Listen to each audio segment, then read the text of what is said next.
one that were addressed earlier, and I'm just going to bring those up. Hang on a second. The first one will be associated with the public hearing. Again, reminded, please address all the chair when you are speaking, and if you'd like to speak and you have not registered, you'll have an opportunity to raise your hand afterwards, and the chair will address you. As you can see, there's a significant number of people here with a significant number of people wanting to speak. You'll be given 10 minutes, but if you have already submitted material and you're just planning to read the same material, council has received all that material and has read it, so you don't necessarily need to speak. You can say here and in opposition, and that should be sufficient enough, and allow for others, and respect some of the others, to give them an opportunity to be able to add something that council may need to know that they can then at least share. Again, there will be no clapping, shouting, or cheering during presentations or after presentations. Disrespectful behavior will not be tolerated, and you may be asked to leave. Presentations of any signage is not permitted, and debating with others during the hearing is also not permitted. And I think the planner is going to speak to this other item, which is the zoning bylaw amendment and the conditional use application, the difference, and what will be heard first and what will be heard next. I'm assuming you're going to speak to that, Valentina? For sure. Yeah. And so she can speak to that. And before we get going and opening up the public hearing process, the other item is, I think there's a comment to be made. Thank you. Yes, working? Thank you, Madam Mayor. I want to bring truth to a false narrative that's out there. I'm wanting to let everyone know that I have no connection to the applicant or the development coming forward this evening.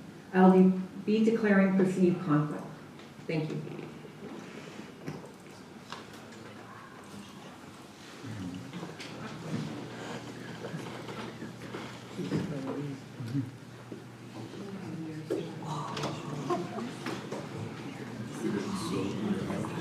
If you could take over first, read the differences between the two. And then we'll go over that for public hearing.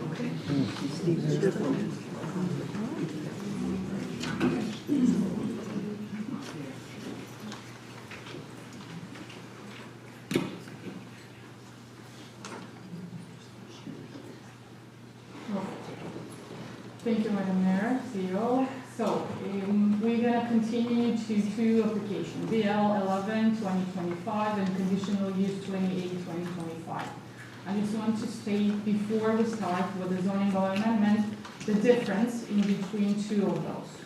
And the difference are stated in that slide. I hope you all can see that. So, what are those applications?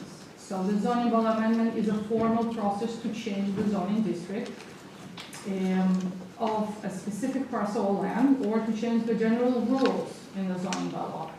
But the conditional use is a formal process to allow specific land use or a building that is listed as a conditional within the property of the current zoning district. So the effects on the bylaw that amends or changes the municipal zoning bylaw. This is the legislative change as a per zoning bylaw amendment, and conditional use does not change the zoning bylaw.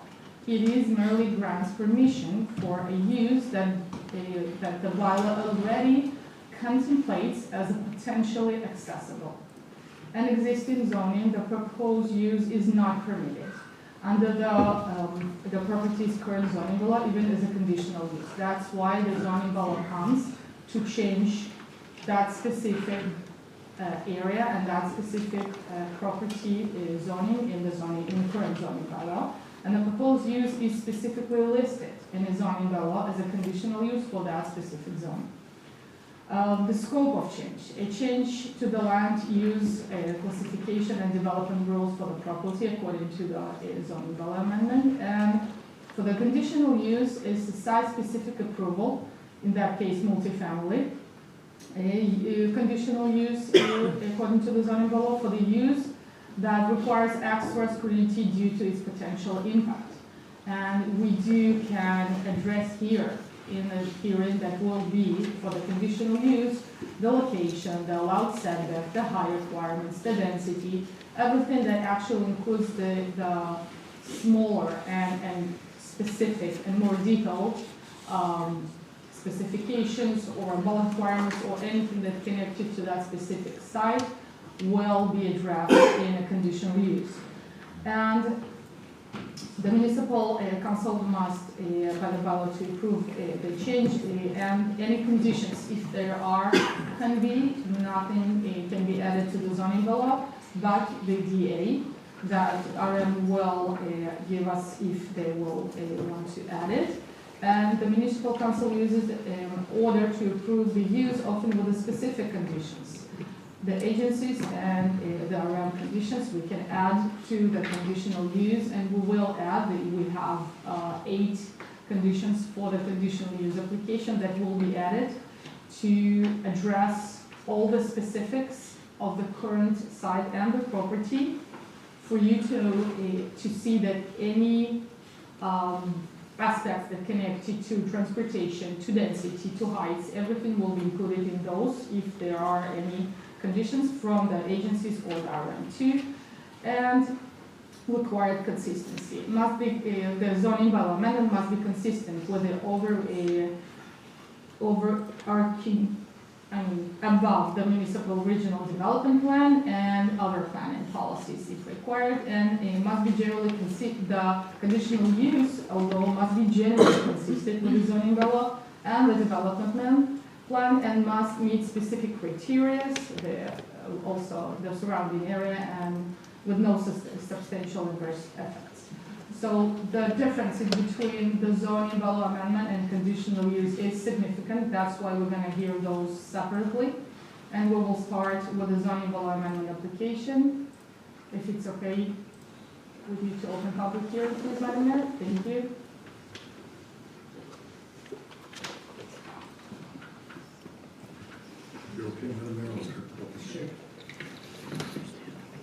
Resolved that the regular meeting be adjourned and a public hearing be opened for bylaw 11 of 2025.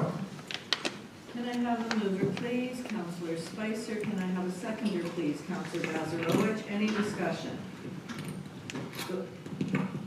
Hearing and seeing none, I'll call the question. All those in favor? Opposed? And that is carried. So with that, we will start the public hearing for the bylaw, correct? Okay. So first of all, I'm going to ask the planner to do the presentation for us, please. For sure, Madam Mayor. Okay, so zoning bylaw amendment application by law 11/2025, located on 5165 and 5137 Henderson. Also, the second property, the third property, sorry, with no address. That's why we given that survey number. So it's 1-52256, and 3 rows of the 3 proposed properties are presented here too. And the purpose of that application is to rezone the subject property from RR rural residential zone to RS serviced residential zone. Here we can see in the subject area location map, and also current zoning map too, with a current zone. And our analysis here. Our opinion notes the following: that is a designated GD general development is a designation is for the areas where significant residential development exists or is planned. Southwest to the subject properties, there are 3 zones as RS already exist. And RS zone allowed for a range of permitted and conditional uses, such as single family, multifamily, home occupation, public families, and education facilities. Subject properties are already serviced by a low-pressure sewer system and may be serviced by the piped water system in the future too. So our recommendation here is to give a second reading for that zoning bylaw. Thank you, Madam Mayor. Thank you for that, Valentina. Any questions to the planner from members of council?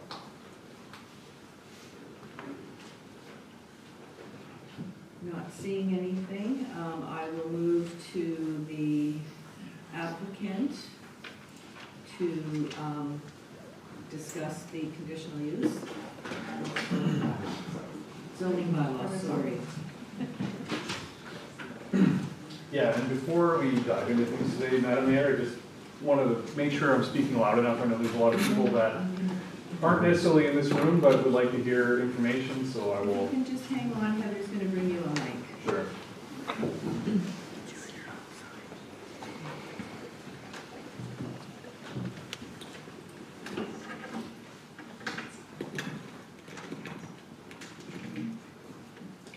All right, let's see if we can figure this thing out.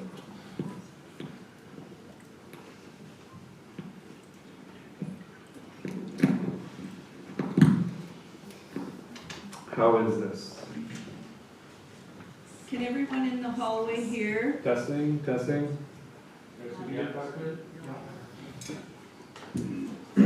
All right, so yeah, so before we dive into things today, I just want to take a moment and just acknowledge, Madam Mayor, that there are a lot of people here today.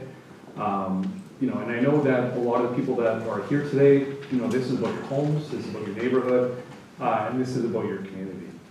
You know, I got the pleasure of meeting a gentleman named Lyle the other day when we stopped by the property, who, you know, politely asked me to sign the petition. And but you know what? Clearly we didn't agree, but I can appreciate the passion that he had to go door to door and to, you know, try to, you know, basically showing the passion that he has for this. The only thing that I ask for as we get into this presentation is just an open mind. We feel that this is going to be a benefit for the community. All right, so jumping into the first slide there. Second, let me make sure that we're sharing it for everyone. Should I stop the share? Yes, please stop the Okay. share. Thank you. I wonder why I was having difficulty.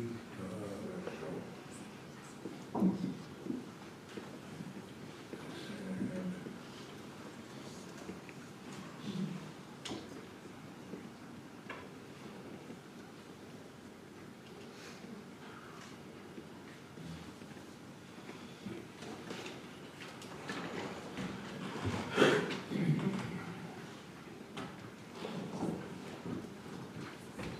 All right, so we good to go? All right, yeah, so Shinko Properties. You can move to the next slide. So who is Shinko Properties? So Shinko Properties is a family-run business. This is the Shinko family.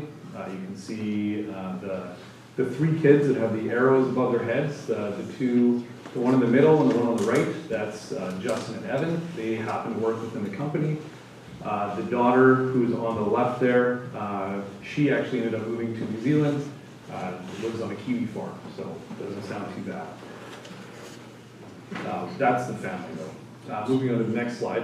So who is Shinko Properties? Shinko Properties composes of three different departments. We have our property management group, we have our hotel group, and then we have the development group.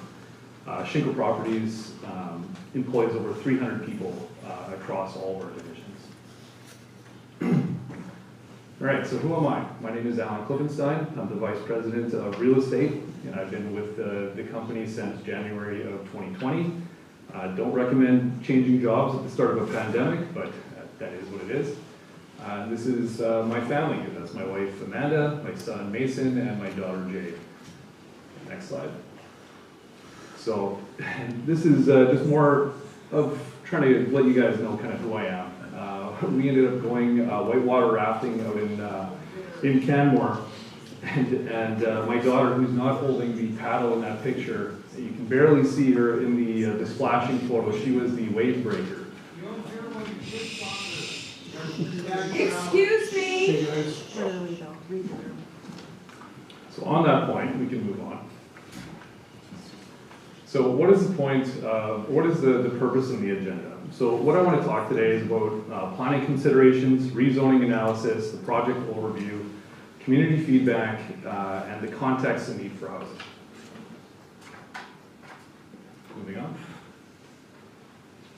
So whenever we look at a project, I won't go through all these things, but all of these items are what we look at when we develop the project. And I think it's important to highlight specifically looking at policy direction, connectivity, and servicing for this specific project. Moving on. So looking at this specific project on this specific location, we feel that this is a good location for many reasons. We're 15 minutes from Selkirk, we're 15 minutes to Winnipeg, we're 15 minutes to Birds Hill, it's a 6-minute walk to the RM Park, and there's minimal impact to direct neighbors. When you look at this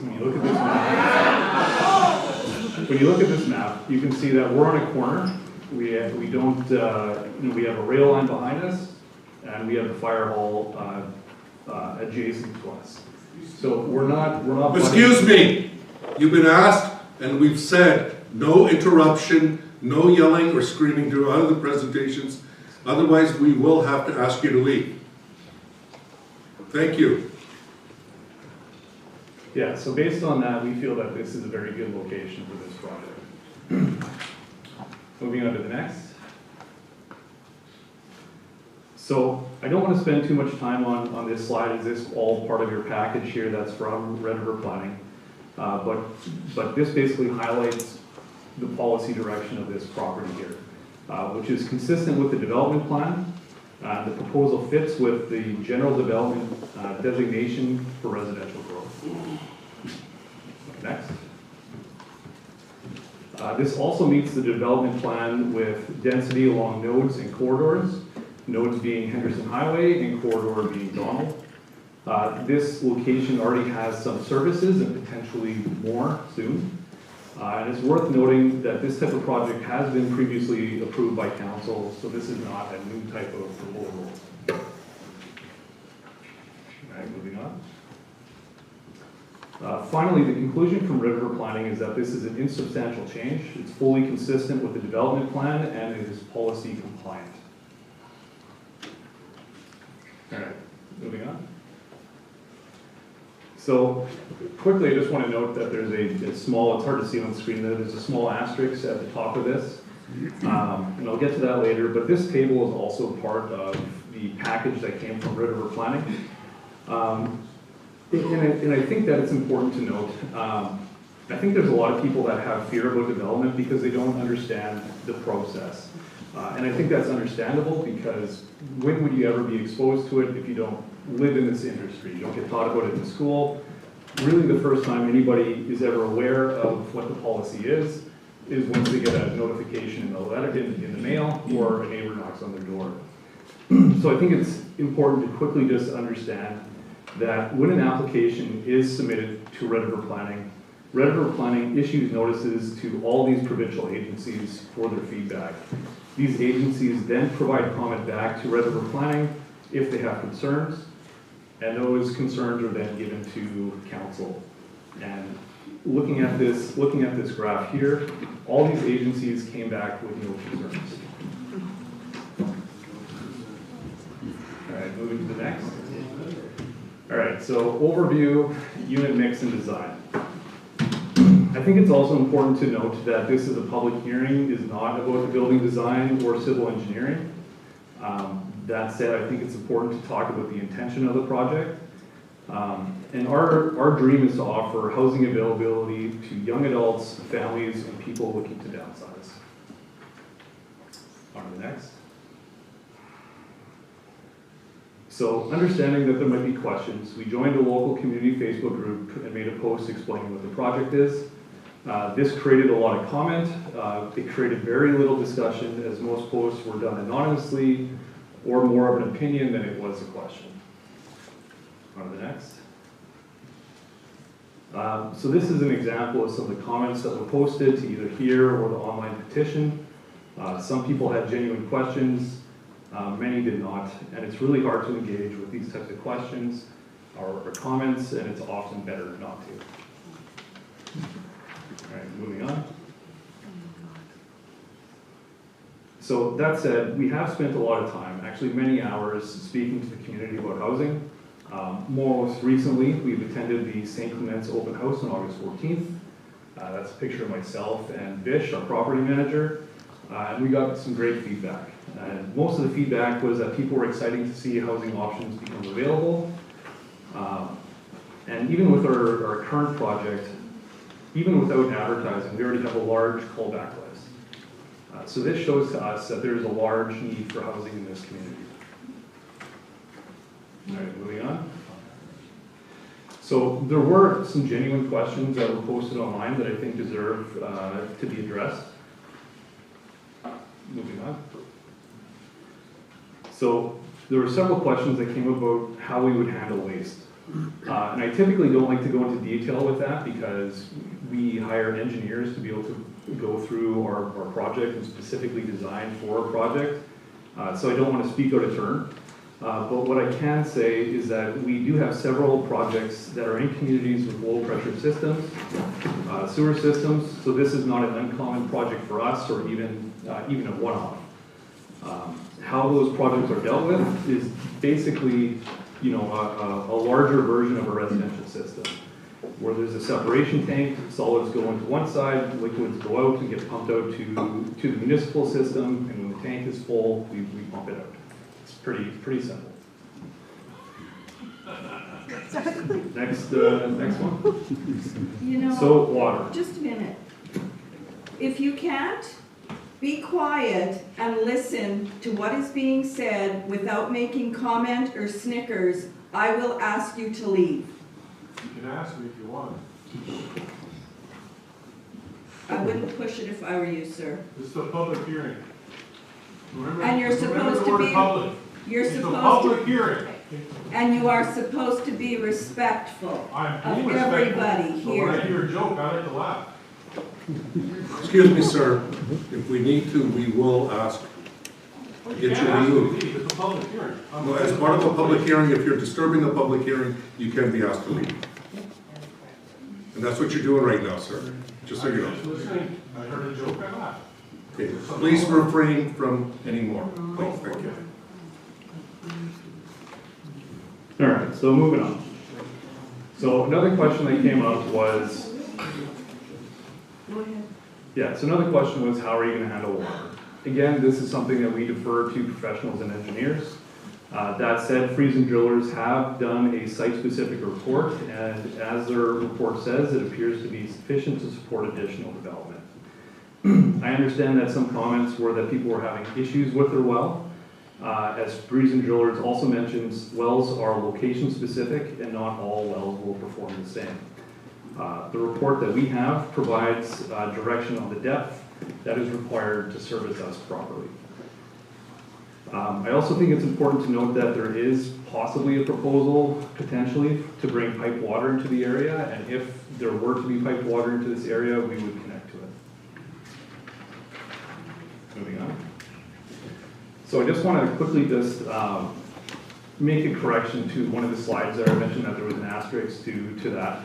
So yesterday, Red River Planning did provide additional comments from Highways asking for access to be in a certain location and that we undergo a traffic study. So as you can see here, and it's really hard to see, previously, Highways came back and said that they had no concerns on this. That had now changed, and they said, we want to have access on Donald only, and they want to see a traffic report. So moving on to the next slide. So I want to kind of peel back the curtain here a little bit when it comes to our site development. Initially, when we looked at this proposal, we actually only looked at the two adjacent properties to the fire hall. And you can see that on the left-hand side, you know, we show the linear site plan. That proposal would have required two accesses onto Henderson Highway. After further thought, you know, we didn't think that that was the best idea and a safety concern. So that's when we acquired the corner property, because that allowed us to come off of Donald. So adding that property would allow for safely highway access for tenants, and it turns out that's exactly what Manitoba Highway has also asked for. So just to be clear, this project originated with just these two pieces. We added the third because it added highway safety. All right, moving on. So not everyone liked our proposal, and I can appreciate how everyone has different tastes in architecture. We tend to think that our proposal is quite nice, but I think what's more important about that is that we build quality homes. This report, which is based on our current model, shows a performance summary. We have a 37.5 performance improvement over building code, and we feel that this is important because it provides a better home for our tenants. On to the next. Other people had mentioned that they didn't think that this would fit the neighborhood. We can appreciate wanting to keep the aesthetic of the community. Our design is a 2-story townhome. 2-story homes are, in this community, are quite common. We purposely did not go to a larger building because of that, even though going to a 3 or 4-story building would have added more density, which would have been better financially for us, but we did not feel that that met the community. This is a low-density multifamily housing proposal. On to the next. So one question that I didn't see online, but I think deserves to be brought up because it's often the question, is this is going to lower my property value. That is simply not true. Numerous studies have been done, including ones from CMHC, that show that development tends to increase neighboring property value. And you can see that there's multiple reports that state that same finding. On to the next. So finally, if you pay any attention to the news, you've probably heard a lot recently that Canada is in a housing crisis. This is a real and complex issue, and I know that this is being felt right here in St. Clements. On to the next. So these graphs are always a little bit tough to see. Blue being Manitoba here. So this might be pretty surprising, but Manitoba actually has the lowest vacancy in Canada. As I mentioned before, even without advertising our project, we already have people calling about our unbuilt units wanting to be put on a call list. People are desperately looking for a place to live. And just so you know, the majority of the people that are leaving callback numbers tend to be seniors that are looking to downsize and stay in community.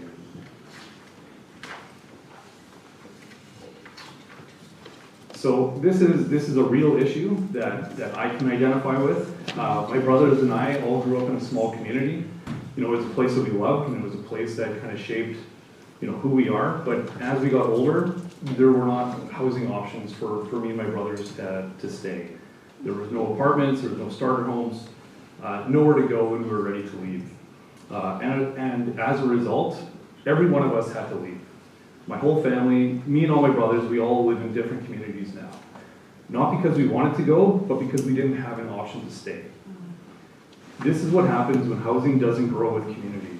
People don't stop needing homes, they just find them elsewhere. On to the next. So this project matters to the community. It aligns with the bylaw and land use. It is supported by provincial agencies. The location makes sense. It provides housing diversity. It supports local demographic retention. It's efficient land use. It has minimal impact to the neighbors, and we need housing. Finally, St. Clements Logan is the place to be. Let's give people a place to be. Thank you. Thank you for that.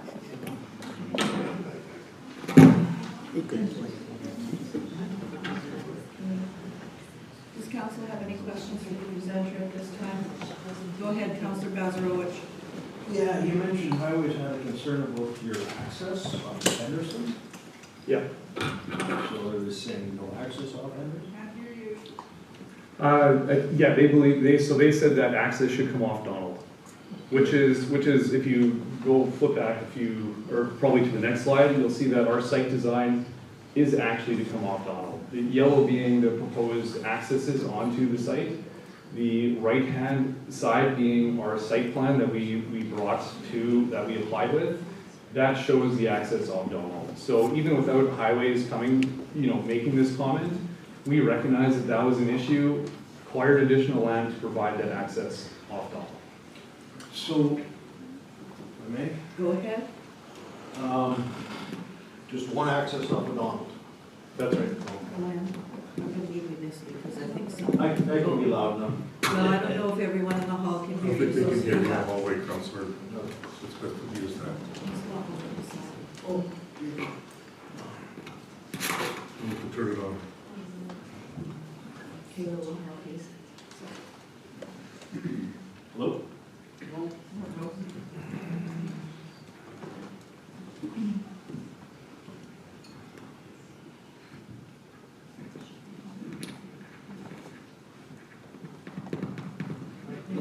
Okay, so the question was, you're looking at one axis if this goes through. Is one axis, do you think, sufficient for fire suppression and school buses? Well, this is what I would recommend. So I always recommended one access. Okay, thank you. Any other questions from council?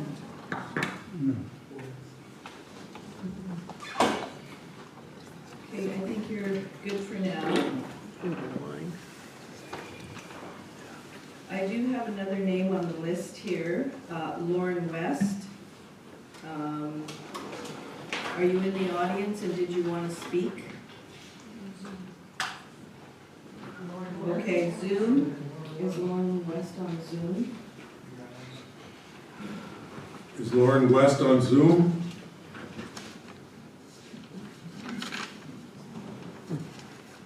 Doesn't look like Mr. West is here. I'm not interested in making a comment, feedback. Okay, thank you, Mr. West. Thank you.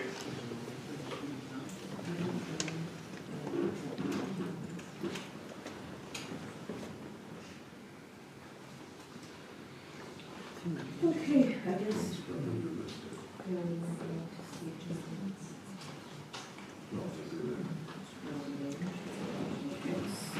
Was, he's raised his hand, he hasn't. No, he says that was way later.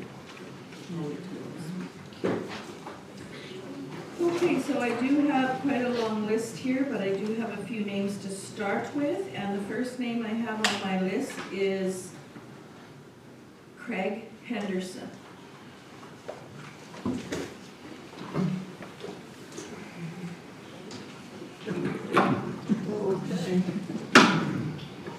Okay, so I guess the first order of business here is that through a community effort, we have here 803 objectors. It only requires 300 verified objectors to have this go to a municipal board hearing. I can easily do without that, as you can tell. I'm just buzzing. Okay. So, first of all, I would like to hand this off. And So, Madam Mayor, thank you very much. Just for confirmation purposes, this will be received as information and confirmed by Red River Planning. Thank you for helping with confirmation, but they'll do the final confirmation. Thank you. And a request has been put by some of the people that collected it that we would like those are originals. We do have copies, but when you are done verifying the objectors, we would like to have the original copies back, please, if that is possible.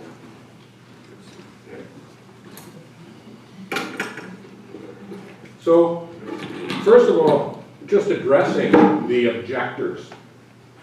Now, I think here on council you have a different view of the world than the rest of the people in the municipality, because there's a far higher incidence of people who engage in subdivision and development on this council than there are in the general population. So I spoke with other people, such as myself, who went door to door and spoke directly to people while gathering objectors. And I can tell you that the number of people who did not want to be an objector was less than 2%. So, as people who need to be elected, perhaps you should consider that. And I would also say that there were also objectors that came from the northern part of the municipality. This has become really a very large issue. The most common comment that was heard when you went and you were speaking to people is people said, we moved here to live in the country. We moved here to live in a rural setting. And they look at a multifamily, relatively dense development like this, and they do not want that in their community. Now that goes to the character and compatibility, as is mentioned in the Planning Act. So, in section 71.2 of the Planning Act, it says a zoning bylaw must prescribe general development requirements for each zone having regard to permitted or conditional use for the zone, and in prescribing those requirements, the Board or Council must consider B, the character of the zone, C, the nature of existing and proposed uses of land and buildings in the zone, the suitability of the zone for particular purposes. These are sections of the Planning Act that say this should be of the same character. Now, I think it's pretty clear that when you have such a high proportion of your residents telling you this is not something that they want, that's a pretty clear definition that this does not fit the character of the community. Also, when considering a conditional use, which will be necessary for this development to move forward, I doubt if we're going to get to that hearing today, because you can't do a conditional use for a multifamily home in an RR area. So these objectors here will pause that, and you will not be able to have a third reading of this bylaw amendment. So under the conditional use section of the Planning Act, 106.1, after holding the hearing, the Board, Council, or Planning Commission must make an order. I will be compatible with the general nature of the surrounding area. Once again, we have all these people that agree this is not compatible with the nature of the surrounding area. Sir, Yeah. I just want to, for clarity purposes, we're speaking to the rezoning at this point. I appreciate that you're giving advice on the conditional use, but that will be discussed at the conditional use, if the planner could explain that. Well, this is directly related. How is this not related? This is related to the I zoning. understand that the rules, the planning rules are, you deal with the rezoning first, and then the conditional use. So can you just tell me the part of the Planning Act where it says that I cannot speak to the conditional use that will be necessary after the zoning? What section of the Planning Act is that?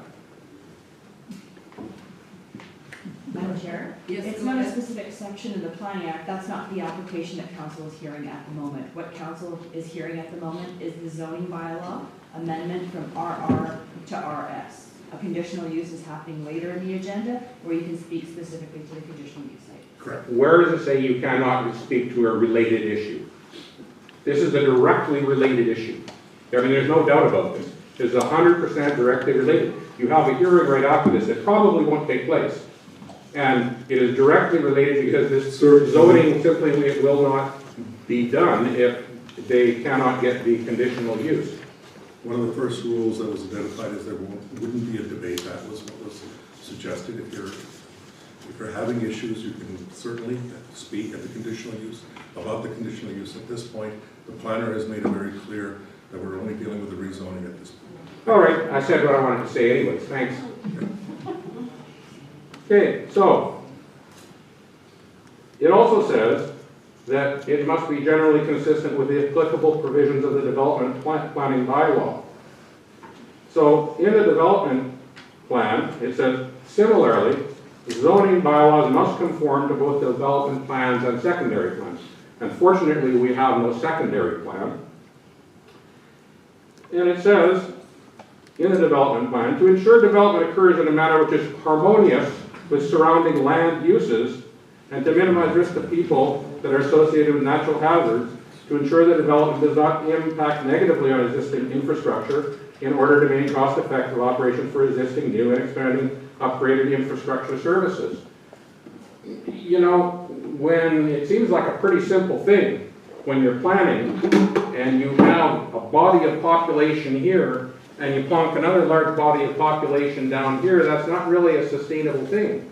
I mean, it's not the most efficient way to use resources, it's not the most efficient way to use highways, it's not the most efficient way to use water. I mean, a water pipeline would have to come a pretty long way from where it's being proposed to come across in Lockport. I don't think that that's really very efficient at all. And then from section 1.2, to promote the orderly growth of settlement centers in an environmentally and economically sustainable manner. Thus, development that is more properly located in settlement centers shall be encouraged to establish in settlements of the planning district. 4.5b, to direct all new urban type developments to locate in the city of Selkirk and existing settlement centers rather than establishing new competing centers. Closest place you would find anything similar would be Birds Hill. The next place you would find something similar would be either Selkirk or East Selkirk. That's quite a distance. It doesn't seem to me that you're complying with that in any way whatsoever.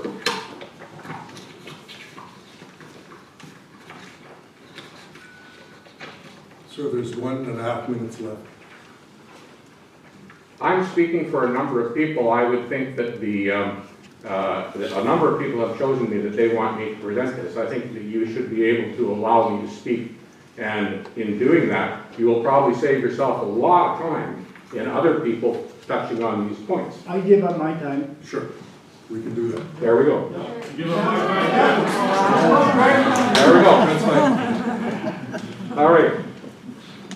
Infilling and revitalization of existing built-up areas shall be encouraged as a means to accommodate new development in settlement centers. This is not a settlement center. Where suitable vacant infill land is not available, new development shall be encouraged to locate adjacent to built-up areas where public services can be efficiently and economically expanded. You know, running services that far doesn't seem like an economical way to do things. 4.5.8, multifamily residential development shall be permitted in appropriate locations in the settlement center areas and could include a range of built forms from duplex to townhouse to low-rise to high-rise apartments. When reviewing application for new multifamily development, rezoning, and subdivision, council may consider the following. Multiple family residential development should be located close to community facilities, commercial areas, and places of employment. It is near none of those.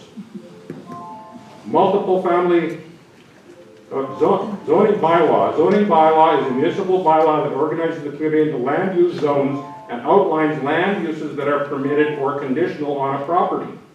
Bulk requirements for new development, building height, building segments, dimensional standards for new lots, e.g. site area, width, and other regulations for new development. The policies and objectives found within the development plan are generally implemented through a zoning bylaw. The next subject would be water. This is from the development plan, 3.3.8.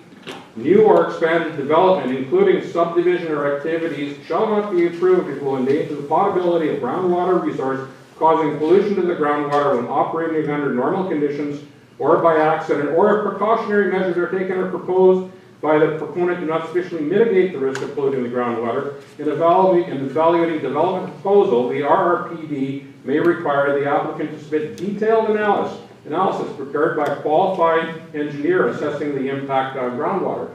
So far it appears that the only analysis we have is from Friesen Drillers, a company who is motivated to drill wells. I really have to wonder how it is that we are using somebody that has an interest in drilling wells to assess whether the well's okay. I mean, this really doesn't seem to make much sense. I mean, that's pretty simple. New or expanded development, including subdivisions, shall be piped with piped municipal water services where available. Extension of municipal services through the proposed development by the proponent may be required. Where piped municipal water is not available, the proponent for the development shall demonstrate that the proposed development will have sufficient supply of potable water without negatively affecting the supply or quality of potable water for existing adjacent development. Well, during the course of this public discussion that has occurred online, we've had a person that said that their well went dry while the ponds were being filled at the new community center. We also have another person who says that when they were pumping to flood the rinks at the Yarrow Community Center, when that existed, that they would actually suck the well dry.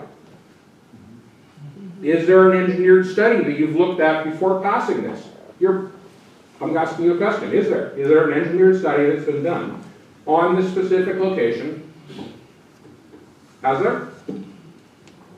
Madam Mayor, I'm not here to answer questions to the applicant. We're supposed to ask you, that's why I'm asking you. You should refer to somebody who can answer it. I will refer it to someone that will answer it. We'll take Okay, your so you question have into no answer consideration. on that right now. We'll take your question. So your question is? My question is, have you had a study, an engineering study done on the water, aside from freezing drilling, going, yeah, we have some data on that area and it looks good, we'll drill you a well? Because really, asking a drilling company, and that's how you make your decisions as to whether the water is okay, drilling companies will drill wells until the water stops coming. That's what they want to do. They want to drill wells and make money. 3.4.16. Intensive development and high capability wells should be permitted only in areas where they will not cause a reduction of water supply for existing users. The same issue, once again repeated in the development plan. Groundwater consumption should not exceed the total sustained yield of the aquifer. Now I know the answer to this already, but do you know the total sustained yield of the aquifer? I'm asking that directly to the council who's making a decision on this. Do you know that answer? I'm assuming the answer is As not at this time. identified, the application goes through Red River Planning. That goes to the appropriate agencies responsible for making those decisions, and it comes back to Red River Planning as part of the approval process. The province of Manitoba has that authority, and they have reviewed this. If you don't like the answers, you can't blame the RM. So the province of Manitoba has reviewed this project specifically? That's also a question. The province of Manitoba has reviewed this project Specifically?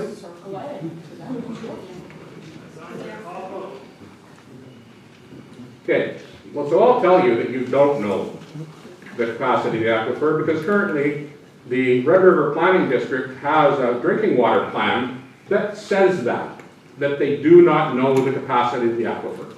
That is in the drinking water plan of the Red River Development District, by the Red River Planning District. So you do not know the capacity of the aquifer. That is an absolute.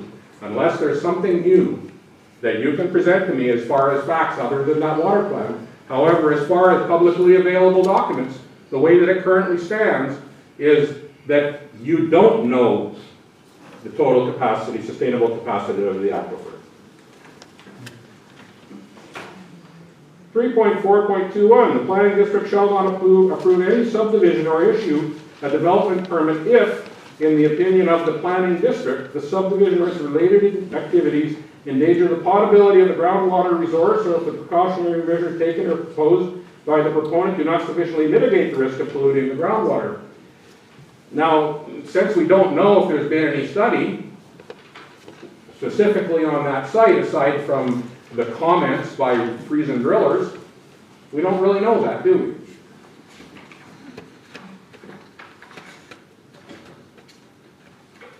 The risk of any potential impact on groundwater resources due to development within the district shall be evaluated prior to development by qualified personnel. That's prior to development, not when you pass it and say, yeah, private company, you can go develop it. You have to assess that.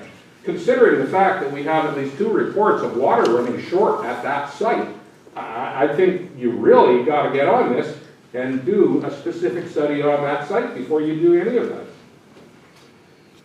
So anyways, moving on. Safety and highway. Also from the development plan, to avoid creating hazardous traffic situations. Development that would generate traffic in an amount or type that may impair the ability of the provincial highway to carry traffic safely and efficiently.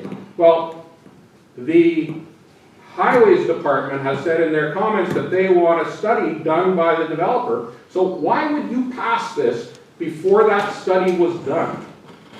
Really don't get that at all.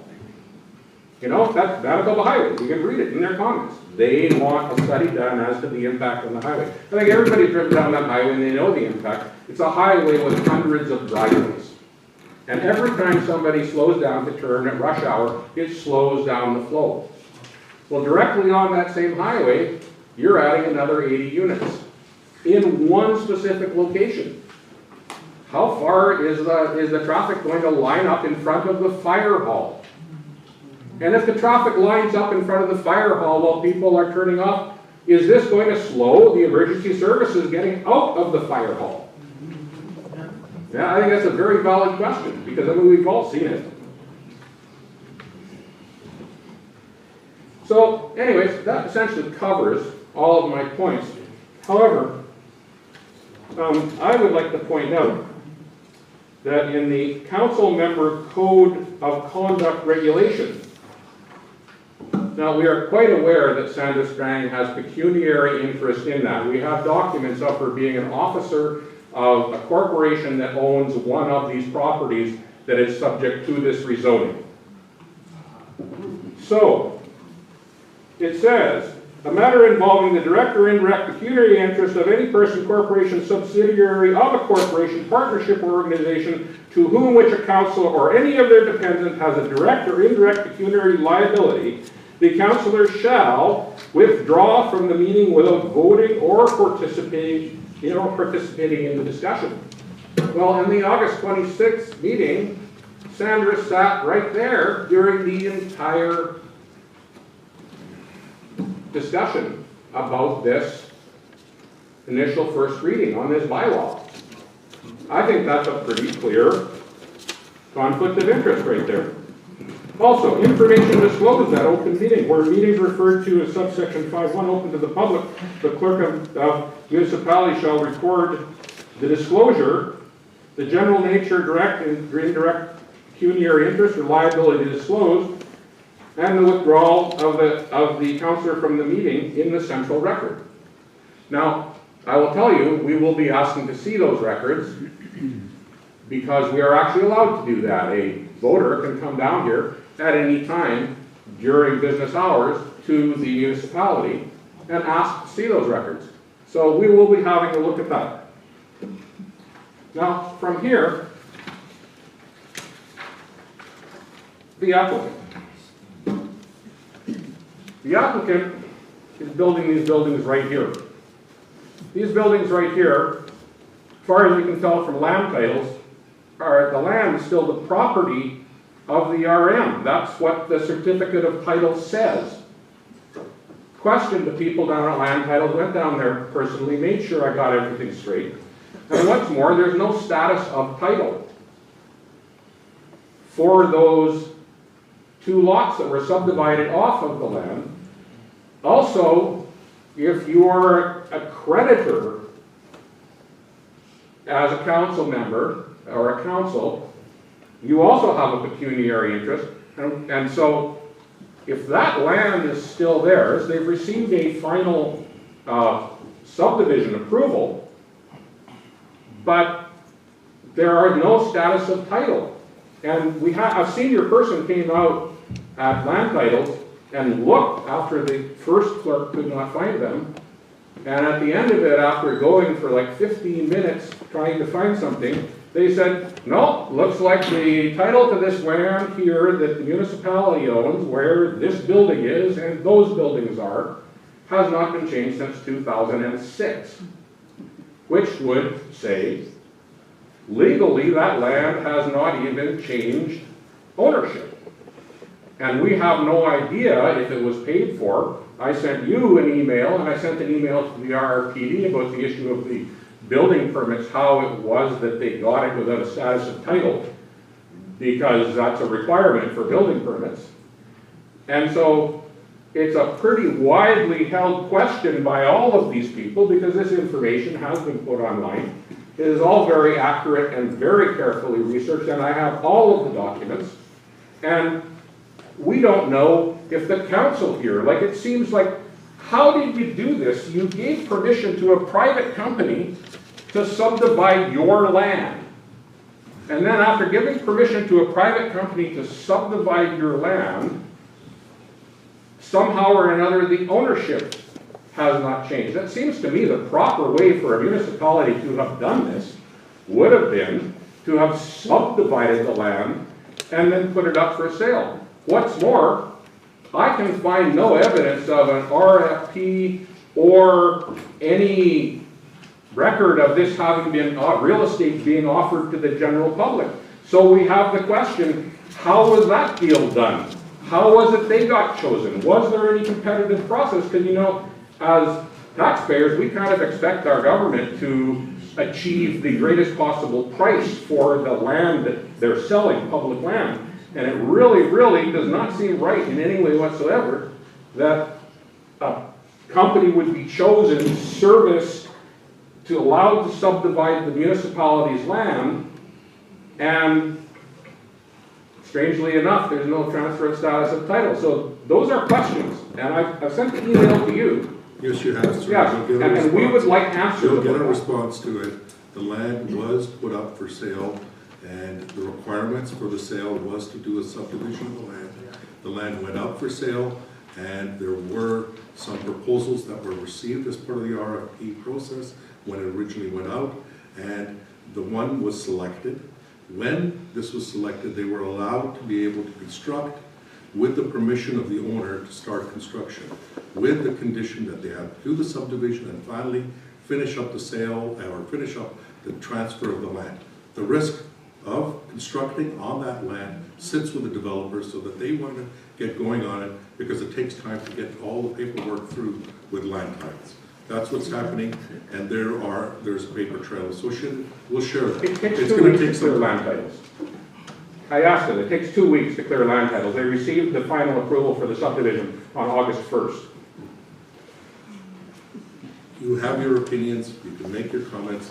I've given you an answer now, and then said you'll get a detailed answer. Okay, well, we would like to see evidence of this RFP, because strangely, I can find a lot of RFPs from the RM of St. Clements online, but I can't find that one. There's companies that record RFPs and historical RFPs from municipalities and various other governments. So we would like to see that RFP, and we would like to know how that RFP was advertised. Yes, you'll get that. Thank you.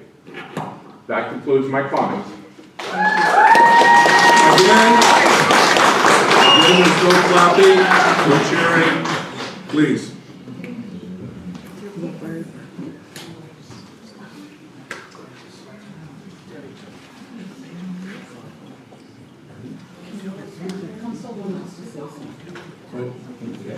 Councilor Boulanger wants. Yeah. Councilor Boulanger, go ahead. Thank you, Madam Mayor. I just have a statement of facts that I could just You're gonna have to, comment on. Rob, you're gonna have to speak up because it's very hard to hear with all the people here this evening. Okay, how's this? Is this better? That's as loud as we're gonna get, I man. think that's as loud as we'll get, so give it a whirl. Okay, no problem. So I just think it's important to remember, Madam Mayor, that everybody that's there today, everyone who is in opposition of this proposal at one time purchased land or a lot from either a private owner or a developer who had to apply for approvals. You live where you live today because of those approvals and because they were granted at some point in time. Just as all of you have the right to oppose this proposal, so too does everyone have the legal right to sell their land, develop their land, and in some cases rezone their land. This is what's happening here. Because this proposal meets all the planning board and provincial requirements, council must, under section 174(1) of the Manitoba Planning Act, give written detailed reasons why they are not approving something that actually meets all the requirements. If we do not provide those reasons, it will be appealed and the proposal could go ahead anyway.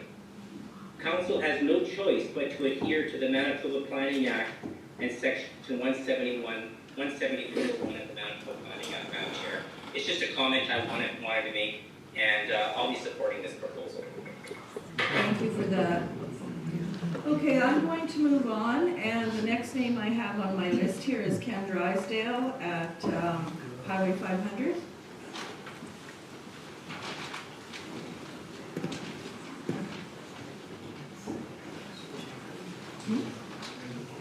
Mr. Drysdale, I think you're speaking for several people as well.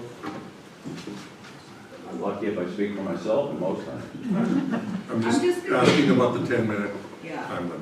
Well, I'm going to try to get through what I've got within the 10 or 15 minutes, and you've sure done a good job, Mr. Henderson, at what you want to talk about. But I am in a bit of a puzzle on this, and the puzzle I've got is, what am I allowed to speak to? Because the applicant spoke to the units, the roads within the facility, the access points, whether or not it fit with the development around. So it seems to me if the applicant can talk about all those aspects of this development, then the people here representing, or the people who are residents here, should be able to speak about those exact topics that the applicant talked about. Yes, sir, they would be allowed to. The situation is that there are different parts in the approval process. The applicant is making one presentation for both applications, while each one is being received for council to receive and make a decision. They must make a decision first on the zoning as per the planning rules, and then they make a decision on the conditional use. That's why, to give all applicants a chance to speak to the zoning issue first and then to speak to the other issues. It's not taking away your right to not speak to the other parts, it's just putting it in the proper order, that's all. Well, oh my goodness. I understand what you're saying, but what you're also saying is the applicant spoke to both parts of this at the same time. And you're not allowing the proponents, or at least it seemed to me that we're restricting the opponents from having the same latitude that the applicant had. I understand that, that's what your Okay. concern is. And I think I've explained it from the planner's Okay. perspective. Thank you. Now, this wasn't in my written statement that I wanted to read, but what I heard was, I heard that we've gotten approvals from all these different government agencies, and that's just not the truth. Many of these government agencies essentially said that the development has to meet the requirements of the acts, the various acts and building codes, etc. So they didn't actually review it. They just simply said, it's not our responsibility, it's yours. And I'm just searching through right now to find one or two of them, because there were a number of them.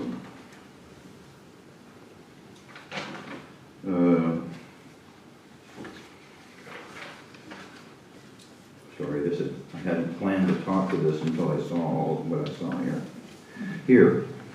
Here's one. Water Resource Officer, Rick Penkowski, he answers, the responsibility lies with the local government or planning district to ensure all bylaws, zoning bylaws, development plans, amendments thereof in compliance with the Water Rights Act. So they didn't review this. This department did not review this to see that it complies with the Act. He says that it's up to the local government and planning district. The water rights regulation, the policies, procedures, requirements of the drainage, water licensing branch, drainage section, water control work, blah, blah, blah, blah, is the responsibility of the local government district. And then he makes two notes. Any filling or draining of the regulated wetlands constitutes a construction water control work in class 6-7 unimproved organic soils. So they didn't actually review this. They said it's your responsibility to review it. Now the next one, environment, climate change, environmental compliance. This is their letter that we were told has no concerns. What they said was, and it's dated 2025-09-08, the proponent must confirm the wastewater treatment facility has the capacity to treat additional wastewater. So they didn't approve this. They simply said that you have to make sure that the treatment facility has the capacity. I can go on, but we don't have all night, or maybe we do.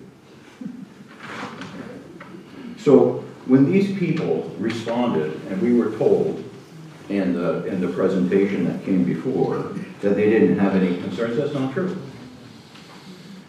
Highways also, when I look at, and it's not up on the screen anymore, but when I look at the plan that was provided to highways on this development, and where, what's the road, Donald Road, where Donald Road comes in and hits Henderson Highway, it's about 200 feet to a blind corner.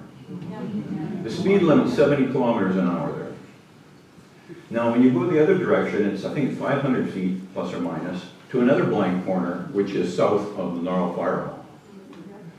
Now, the Narrow Fire Hall is an interesting component to this because they're already having significant difficulties on that site, and this is going to make it worse. We keep saying there's 80 units. What we're talking about is somewhere between 200 and 250 people in that development. 200 to 250 people.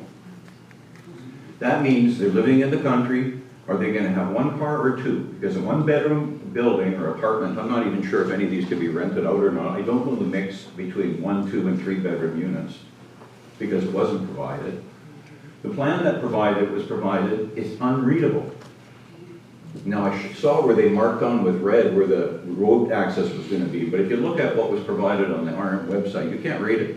We don't know where those accesses are. We don't know where those 80 or more cars are going to be parked and if the site can accommodate it. Now we're all coming out on Donald Street onto Henderson Highway. Oh, but wait, we just built a community center a few hundred yards down the road, didn't we? So we've got all the traffic from the community center, might be buses and cars and who knows what. Then we've got plus or minus 200 or 250 people coming out of this facility going onto Henderson Highway, a few hundred feet from a blind corner at 70 kilometers an hour. We have the Narl Fire Hall, which already has challenging issues with regard to getting onto Henderson Highway, not just because there's a blind corner a few hundred feet from them as well, on the south, but because we put Canada Post mailboxes in the middle of the parking lot. And I talked to the deputy chief, and I met with him out there, and he was mad as a bee. I don't see him here unless he's hiding in the back somewhere. But he said they've already got a problem where the sirens are going off and the fire trucks are taking off, people drive in front of them to get their flyers from Subway or something. So we're going to add 80 or 100 new cars. Depends on whether or not any of these units will be rental units under the zoning bylaw, whether it's one per unit, 1 car per unit, or 1 stall per unit, as opposed to 1.25 stalls per unit. So we don't know what that is. We don't have the approvals of all of these groups that we said we did. They didn't approve it. They just said, you've got to adhere to the bylaws. Also, when I look at this and what was told to the agencies or the approval bodies was that this was a service. It's going to RS, which is a service lot. Well, it's only half service, isn't it? We hear in the applicant's presentation that sometime in the future, we might have potable water. So all we have is low pressure sewage in there, but we don't have potable water for around 200 to 250 people. No potable water, but we might have it in the future. That's like me telling my wife that I might paint the doghouse in the future. She knows it's never going to happen.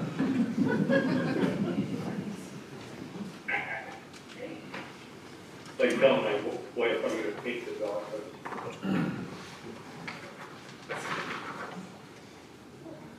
So we talked about public safety, emergency response hazard. Has the RM Fire Department, has the Narwhal Fire Department been consulted on this? Guess I don't get an answer for that. Was it circulated to them? Yes. And they didn't object, because I met with them. Appreciate you did it. And the fire chief, I understand, can't be here because he's a direct hire of the council. So he can't object, is what I was told. I don't know if that's true or not, but that's what I was told. So if he's not here, that's why. So we've got this facility. Sorry, I want to talk about incompatible adjacent uses. I went out there and took pictures of the houses that are across the street and down the street on both sides from this place. You've got $1.5 million, $2 million houses. Staring at a low-income, high-density housing project. Now, I know they don't call it low-income anymore, because we've changed the names of a lot of things, haven't we? What used to be low-income is now affordable housing. And I can go through all the terminology that's changed in the last few years. But that's what it is. It's low-income housing across the street from houses that are worth $1, $2, $3 million. I wouldn't want to be staring at that.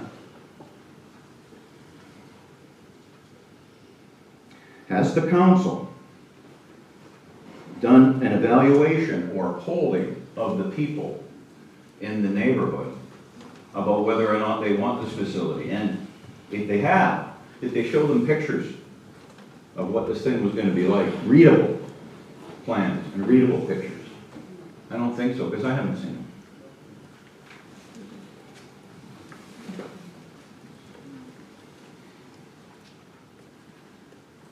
Section 3.16 requires adequate buffering and landscaping between dissimilar uses to reduce nuisance and hazard. What setback and buffer is proposed between the fire hall and these buildings, with sirens going off all the time? What kind of accident history does that piece of the road have? Because I can tell you there was one out there today. And we're gonna put another 125 cars or plus or minus on there? Is council prepared to accept the liability for future safety conflicts arising from this use, this change in use? No. I already answered that.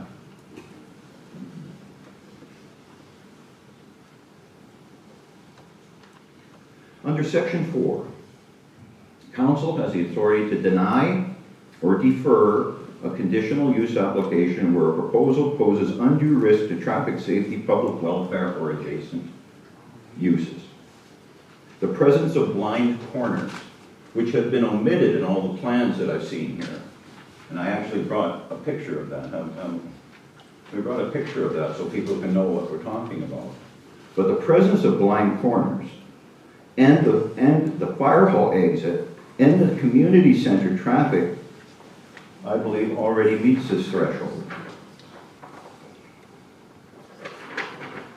This is a drawing or a photograph showing the first blind corner on the south side next to the fire hall and the second blind corner here next to Donald Road. When you look at the development plans that were submitted, they cut off right here. Don't show any of that.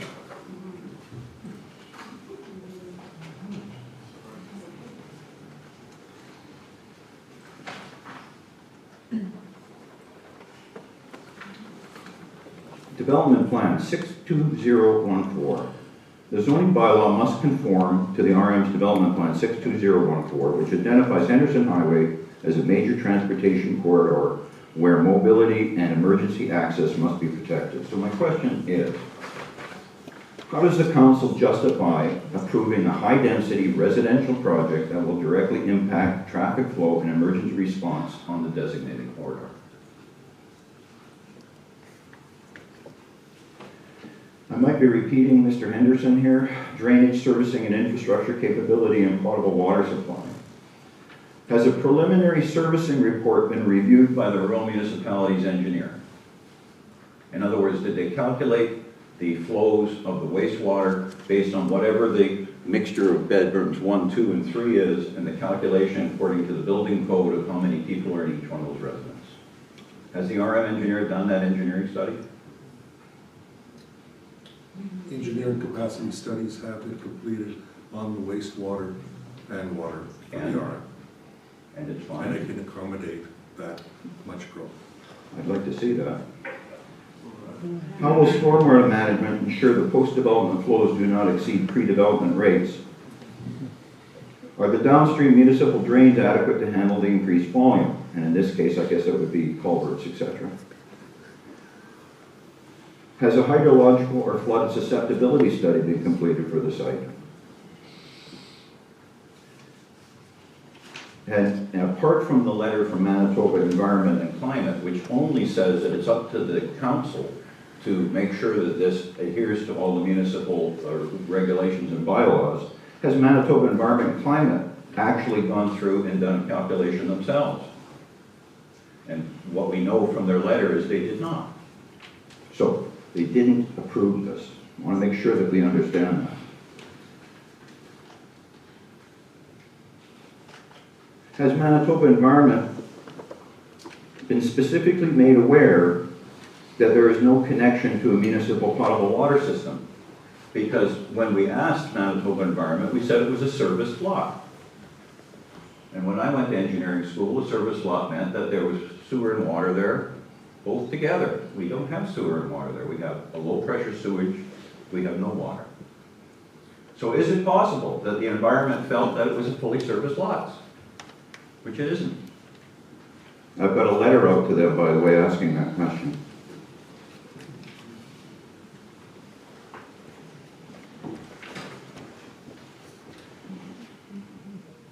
Just so people understand, potable water supply.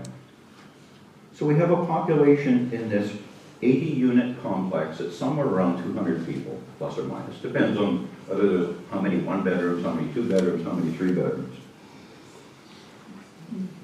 That results in a daily consumption of 62,000 liters per day on average in that facility, according to the building code. 62,000 liters per day. And peak hour demand is higher than that. Were 72-hour constant rate pumping tests, interference tests, and full water quality analysis conducted. I guess we know from Mr. Henderson's presentation that it was just freeze and drillers that said we can drill all the wells you want. What is the well field configuration? Duty, standby pumps, redundancy, storage volume, fire flow provision.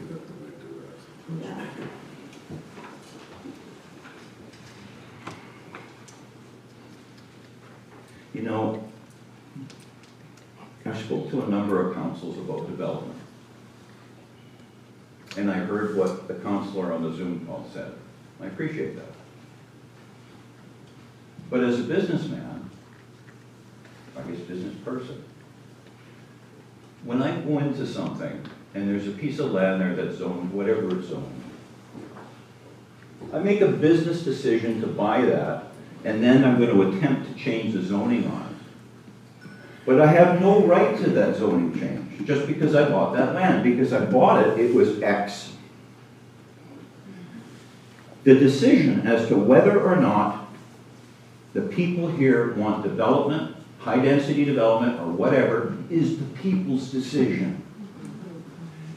It's not a business decision. It's not a council member's no better than the residents' decision. A business person who buys a piece of land that isn't zoned for the purpose that they intend to have it zoned to is not owed by the public to change the zoning so that they can make money on it. They bought it as this. It's not like when you get married and you want your husband to be like this or you work on him all the time. It is what it is, and it was bought that way. And nobody here owes a developer a profit at the expense of people who have their homes in a rural community, who spent their life savings on it. Now, like I said, I hear this in council meetings that I go to all the time. Oh, you know, it's a business decision. No. If I wanted to live in Transcona, and nothing the matter with Transcona, I'd live in Transcona, but we live out here. We don't need 200 residents across the street from $1 million houses.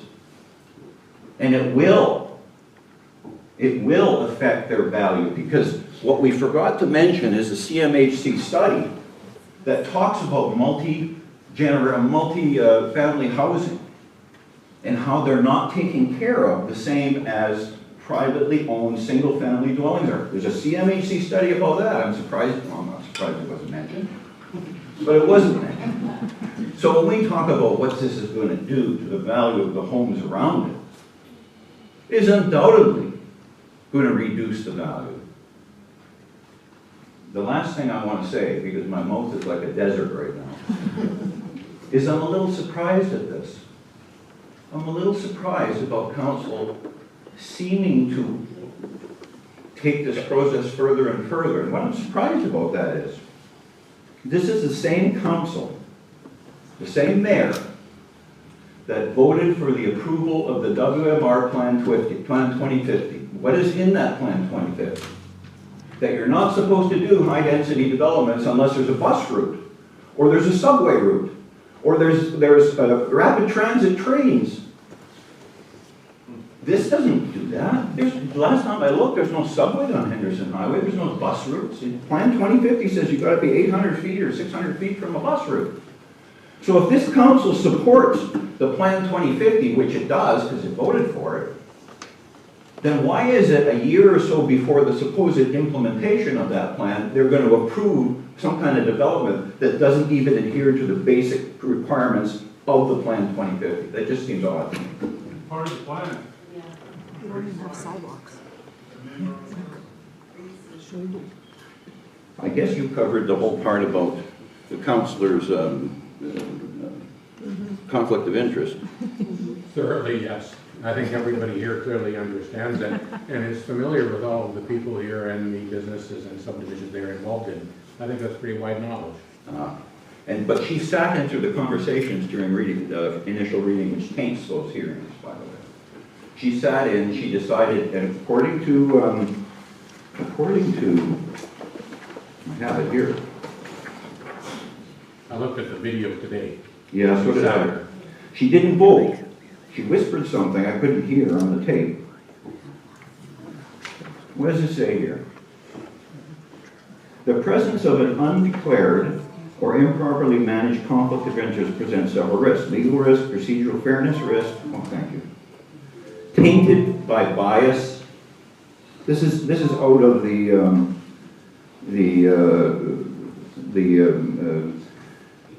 Municipal Council Conflict of Interest Act, by the way. She sat through the discussion of first reading. She whispered something, and she didn't vote. But she sat through the process. And it says here that she was supposed to recuse herself from the meeting at the beginning of it, before any conversations would have. As a matter of fact, she's not supposed to discuss it with council, either before, during, or after the meetings.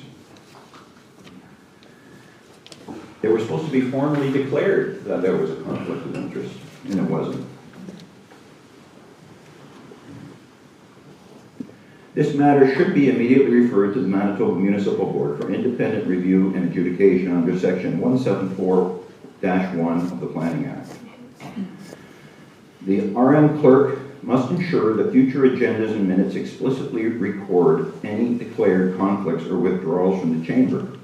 And a formal complaint should be submitted to the Manitoba Ombudsman requesting investigation under Section 15-1A of the Ombudsman Act regarding RM's handling of the conflict of interest procedures.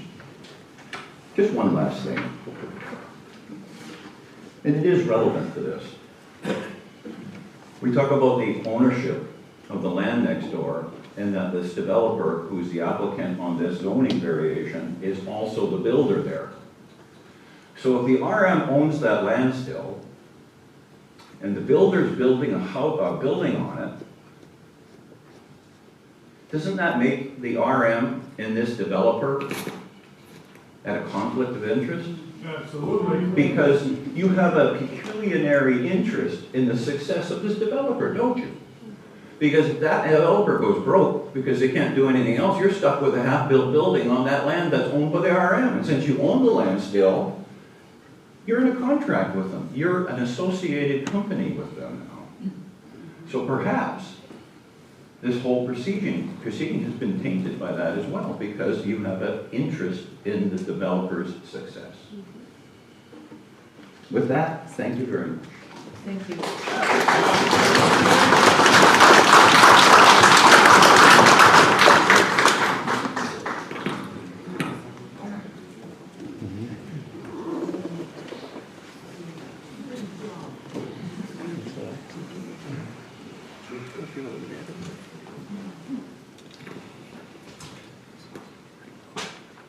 Okay, before I call the next person up to present, I'm just going to, again, kind of try to state that we are going to limit the time, because if everybody takes as long as our first two presenters did, we will not finish until next week, and I'm not staying here that long. So please bear in mind that we are here on a time limit.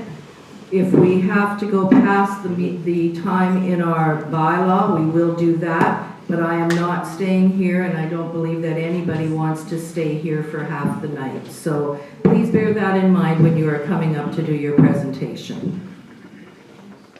And the next name I have on my list is Rosalie Drysdale.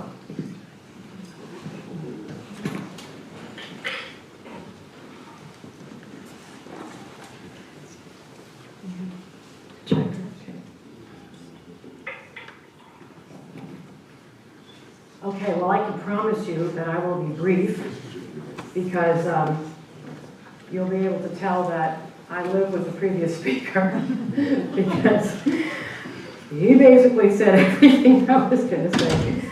So the nice lady sitting next to me really enjoyed that. She said, oh, I can listen to him all day, and I turned to her and said, I do. I actually do. So anyway, I will promise to be brief. Good evening, Madam Mayor, members of council, and staff. My name is Leslie Drysdale, and I reside at 98084 Highway 500 in the rural municipality of St. Clements. And we do love living in St. Clements.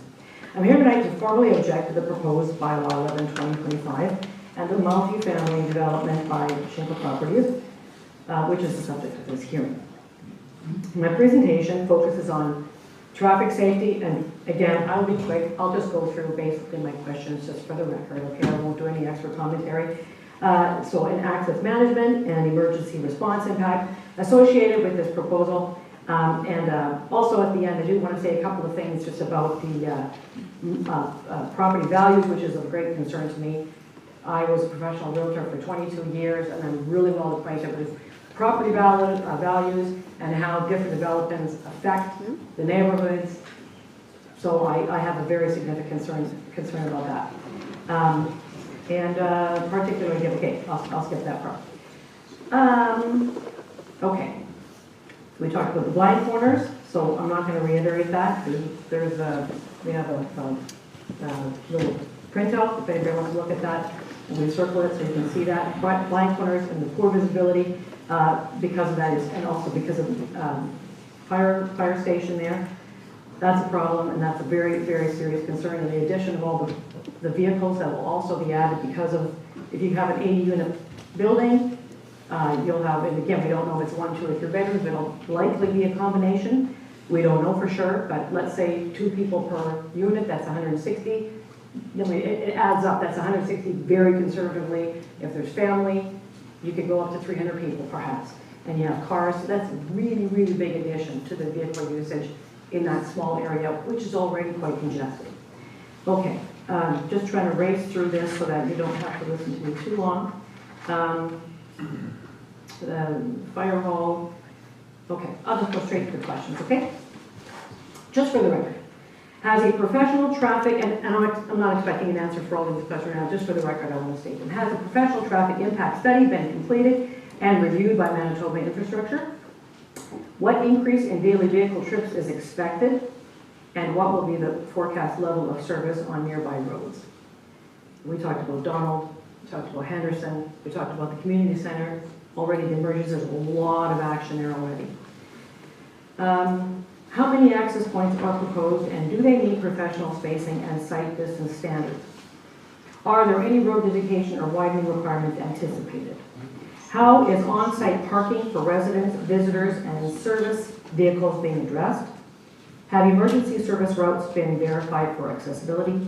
Who will fund off-site road or intersection upgrades that become necessary because of this development? Have pedestrian and cycling facilities have they been included in the plan? Henderson Highway has no sidewalks or safe shoulders. And if that were something that would be upcoming, that would cost the municipality a lot of money. How will residents, especially children and seniors, move safely without a vehicle? Has a detailed traffic study audit been conducted, including site distance and stopping distance analysis and conflict assessment with emergency operations? Has the Manitoba Transportation Infrastructure Access Management Policy been applied to this location, given the limited sight lines and curved geometry with approximately 0.27 miles? How does the Donald Road and Henderson Highway intersection currently perform in terms of level of service and collision frequency, and how will this project affect those metrics?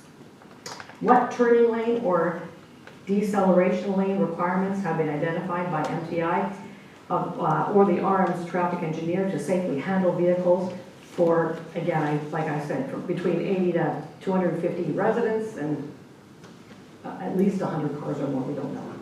And that's also been referred to in the earlier 2 speeches. Given the fire hall's proximity and its need for rapid egress, what coordination has occurred with the St. Clements Fire Department What is the measured available site distance from the proposed access point north and south, Henderson Highway? Has an independent road safety audit been commissioned by the RM and MTI to evaluate the combined hazards of blind curves, cross traffic, and fire vehicle movements? What traffic calming or warning measures are proposed, such as flashing signals, speed controls, or restricted turning movements to mitigate the risk? We do need those details. I know that the gentleman that gave the first give us whatever they're doing with the plans, didn't want to get into details, but we absolutely need details, these kinds of details. What is the documented crash history for this 0.27 mile segment of Henderson Highway, including reported collisions and near-miss accidents? I'm almost done. With the RM and MTI will the RM and MTI require the developer to fund a comprehensive transportation impact assessment, including 24-hour traffic counts, intersection turning counts, site distance survey, access spacing evaluation, queue length modeling, and detailed mitigation design for turn lanes and signage? Finally, if the road geometry cannot meet minimum provincial safety standards, will council refuse this application or require realignment and safety upgrade before approval? Okay, now I'm just going to say really briefly, I'm just going to skip some of this stuff. Yeah, so I would respectfully request from the council that they require a full traffic and safety review by management of infrastructure and independent engineers before any further readings, and ensure the emergency response capability and public safety are placed above development pressure. Also, I'd also respectfully request property value analysis done by qualified real estate agents who are in the business. I would say get 3 or 4. Whenever I went to do market analysis on a home, I say to them, this is what I've given you. Talk to 2 or 3 other agents. Get a real value here and find out if you're all saying the same thing. I would highly recommend that. By qualified agents that could accurately, based on their market analysis, knowledge and experience, determine the impact of the surrounding home values if such affordable housing development is plunked into their area. And I can tell you, from my experience for 22 years and being a professional agent, I took a cursory look. I've driven through the area many times. I took a cursory look, from the aerial Google, and I mean, they're big lots, all the houses around, big lots, big homes. There is nothing like multifamily anywhere to be seen. The house right across the street, big, I mean, I don't know the value of it, big house. I mean, there are $1 million houses in that area. We need affordable housing to be sure, wherever but that is not the area. It has to be consistent. It is that particular development is incongruent and inconsistent and will definitely affect the value of the homes in the area. I guarantee you, I promise you. And that's a big deal. These people have lived there many years. They put a lot of money into it. And I think that that's something that I have to take very seriously. Thank you for your time. Appreciate it very much. Thank you very much.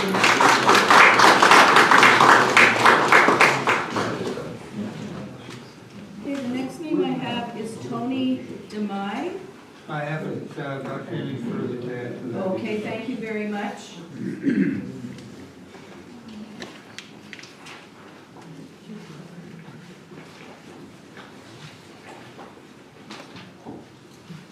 Okay, Paul Benson, and that is on a Zoom. Is Paul on Zoom this evening?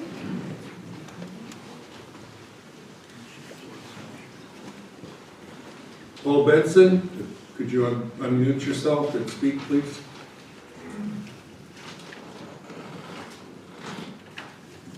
Good. Looks like they might have logged out, but they've been registered as opposed, I think, Madam Mayor? Yes, I believe that that is how it looks here. The next one I have is also, it's in person, and it's Robert Klimchuk. Are you in the audience this evening? Robert Klimchuk? Here. I wish not to speak, but I oppose. Thank you. Bobby Tangay? They left. They left? Yeah. Deanna Wold?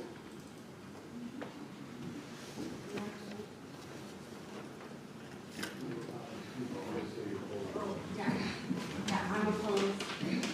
Okay, thank you. You don't necessarily have to say you're opposed.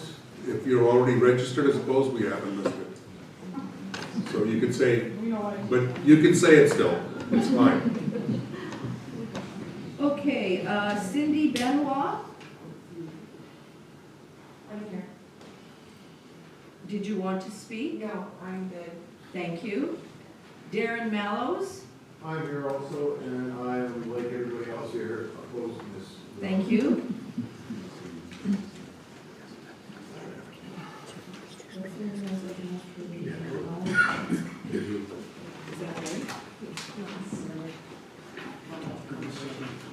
That was the ones that were listed for the bylaw. Right.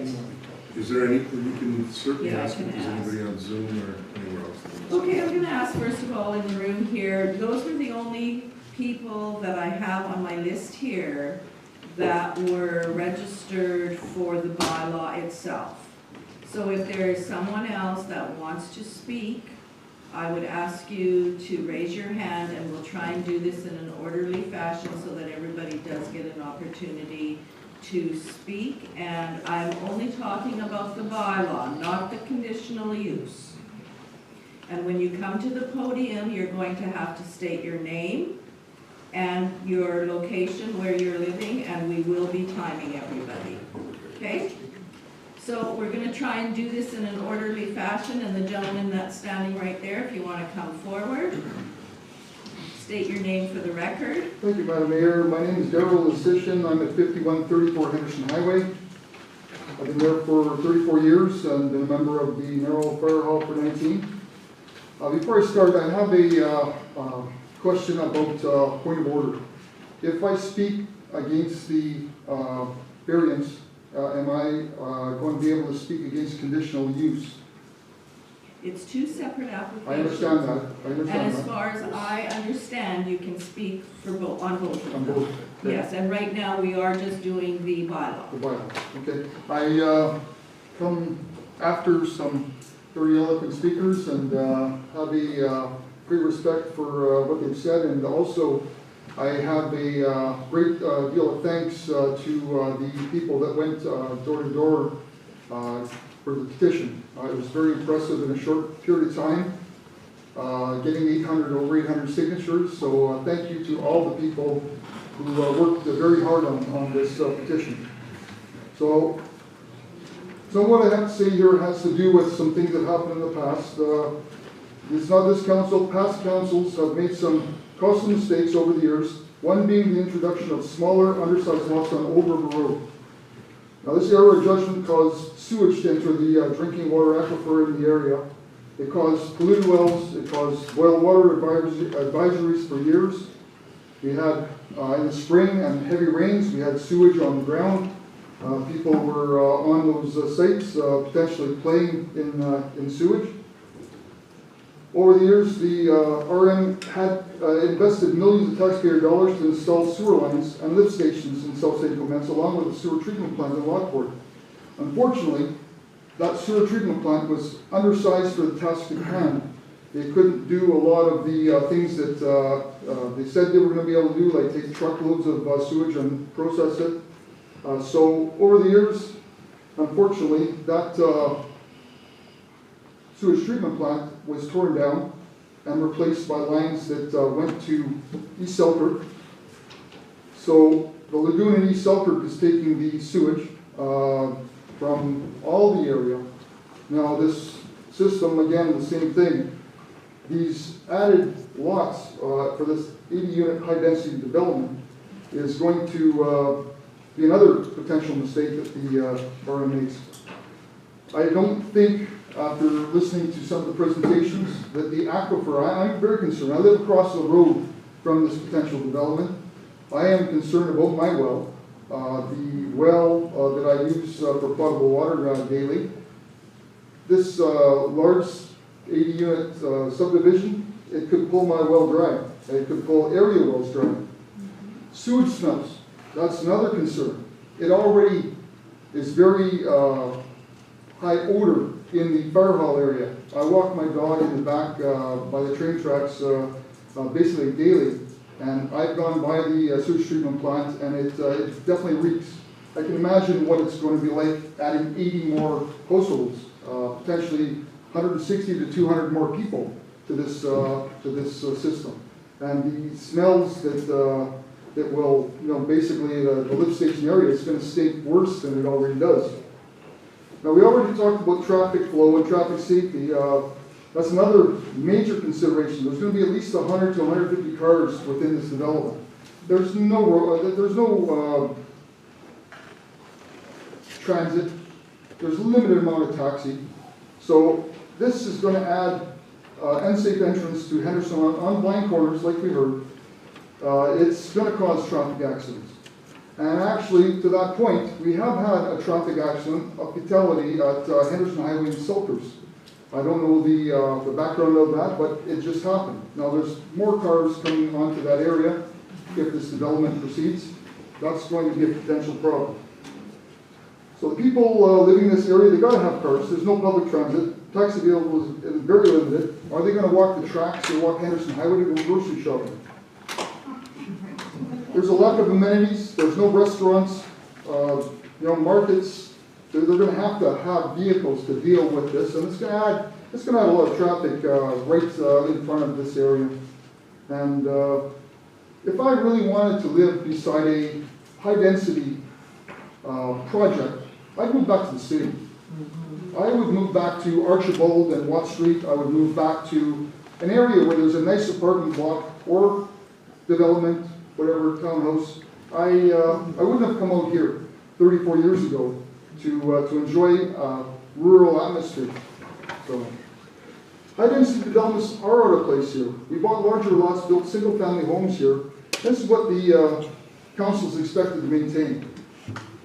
Fortunately, variance change, it's a variance change that we're talking about right now. We're going from residential to what I believe is a 2-acre minimum for a septic field, to a residential service lot, which is service for sewer, which obviously means smaller lots, similar to Crow's development. 100-foot lots, maybe 150-foot lots. Why the smaller lots or the high-density development? It's a payoff for the developer, and it's a detriment to the surrounding property owners. If allowed to pass, this type of high-density development will become commonplace in the municipality and possibly will happen in your neighborhood. Now, the developer is the one that's going to stand to make a gain on this, and it's going to be at the expense of the area home and landowners. We're not happy. You can see that we're not happy, and we expect to be listened to. In closing, this high-density development is not welcome here. We don't want it. We expect council to maintain single-family home developments. Council has the ability to redirect this development into a similar development as is at the Crow's development down the highway from my site. I think we would potentially maybe work with that. This is the type of development that we want and we're demanding. We'll have to see what the current council's actions dictate and deal with it in the coming October 27 election. And to that point, I have a question for Councillor Belanger. Now, you said basically that if you buy property, you can pretty much, you can develop it as you see fit. So if I wanted to buy this property across the street from my place, I want to put up a chicken farm. Would the municipality approve that? And would that not be an issue, to the surrounding people? You've come back after I asked a question to you over the phone. I talked to all the councillors. I told all the councillors and Mayor Bilburn that I'm opposed to this development, this high density. So if I had wanted to build a chicken farm on this property, would that be appropriate? You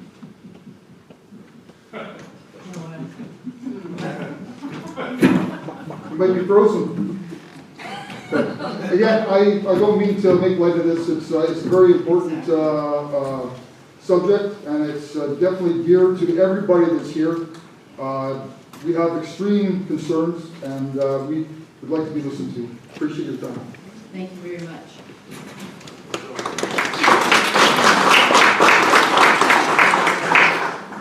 Okay, and I think there was a lady in the corner here that wanted to speak, if you want. I was registered. My name is Jackie Rivard. Oh, okay. Were you registered for, oh yes, here you are, okay, on a different sheet. Sorry about that. So please come forward.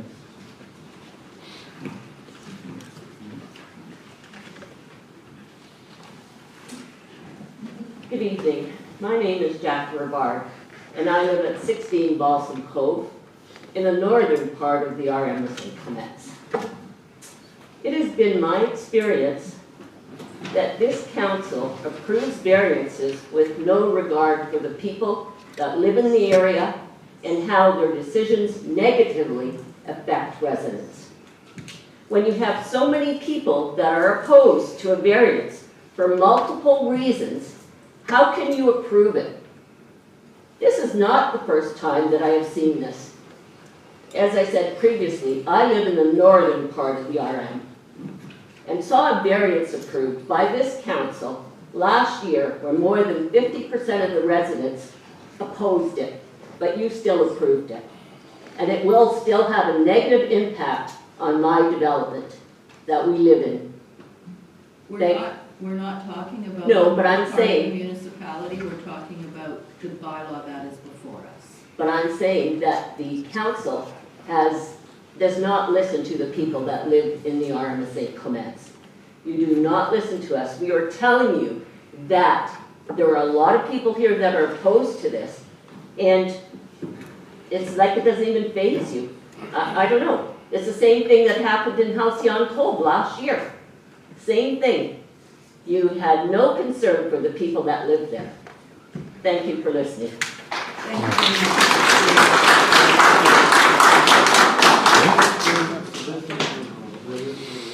Okay, Tony Demise, you said you didn't want to speak, is that correct? Is that you, or am I? Correct. Okay, and you said you were going to pass? I'm opposed. Yes, and I have it marked as opposed, thank you.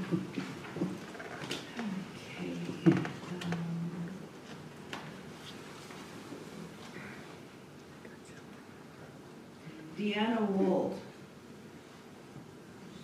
You already called her name. Okay. So she's not speaking. Okay. So there were some hands that were lifted, Madam Mayor. Yes, but I guess I never ticked them off, so.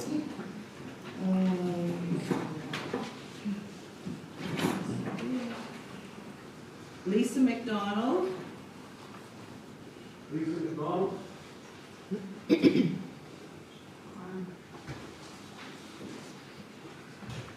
Tony Martineau. Tony Martineau? Just checking if they're on Zoom, please. Tony Martineau, are you on Zoom?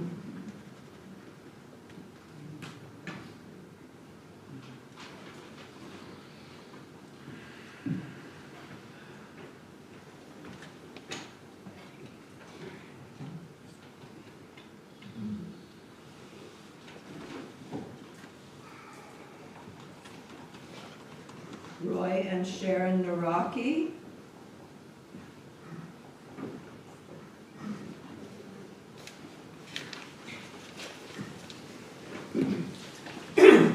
Hi, my name is Roy Naraki, and I live at 5057 Rebec Road. We've lived there for about 49 years. And I disagree with 80 units. And pretty much all I want to say has been said. But I just wanted to mention one thing. After, if the complex was built and it's trying to be established, and they notice a problem that's affecting the people living in the area, it'll probably take about 3 years to get attention that there's an issue here. And then it'll probably be discussed for another 3 years. And then it'll be, they'll be looking for somebody to correct the problem, another 3 years, and then the cost of fixing it. So I'm just telling the members here, that's another thing they should consider. Like after it's built, what kind of problems may arise. And if somebody's doing research for numbers on water or sewage or something like that, I would like to see the people who do the tests or research show some transparency. Where did they get the numbers? What numbers they used? What areas they tested and stuff like that. It's, you know, you hear so much of this. I talked to a guy and he said they did the tests. Well, what kind of tests did you apply to arrive at these numbers? How much time was spent? exploring or researching. And that's pretty much all I just wanted to add. Thank you very much.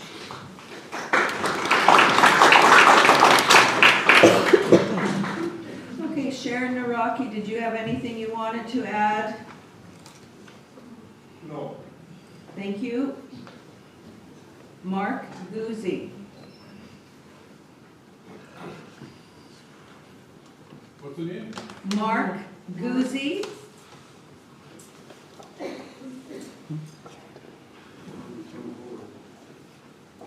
Nobody is moving out in the hall? Okay. Karen and Daryl Beckingham. They're not here. Okay. Lisa and Robert Hales.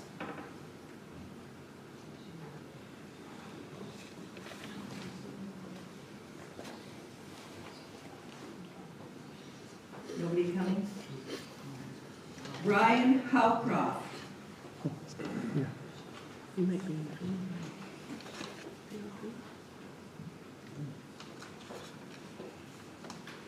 Chris Backstead. That's me. Okay, do you want to come forward if you're going to speak, please? Sure. I just wanted to know if the school division was consulted. They were? No, I'm just saying that was my question. Sorry? No, it's a great question. It's been circulated to all the agencies, including. No, but I don't think the school division is on that list. Okay, the development plan policy section 4.6.15 advised that proponents of a new or expanded residential development, including a subdivision involving the creation of more than 25 dwelling units, should consult with the local school division to determine if the land dedication will be required for a future school sites and if needed to design and develop in a manner that will accommodate a school site. I just want that on the record. Red Rivers Planning District's Development Plan Policy 4.664, lower density multifamily residential development, example duplex, townhouse, low-rise apartments, may be located within residential neighborhoods where the form and massing of the multiple family development is similar to the permitted form and the massing of single family development, which this development is not. Last thing I'd like to state is something to consider to all the councillors.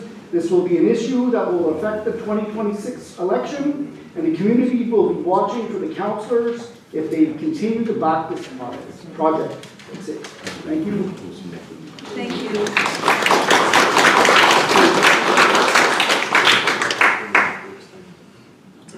Okay, Jason and Kristen Smith.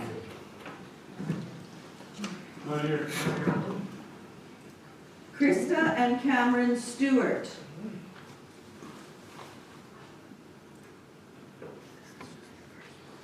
David Kinsley and Rona McWilliam.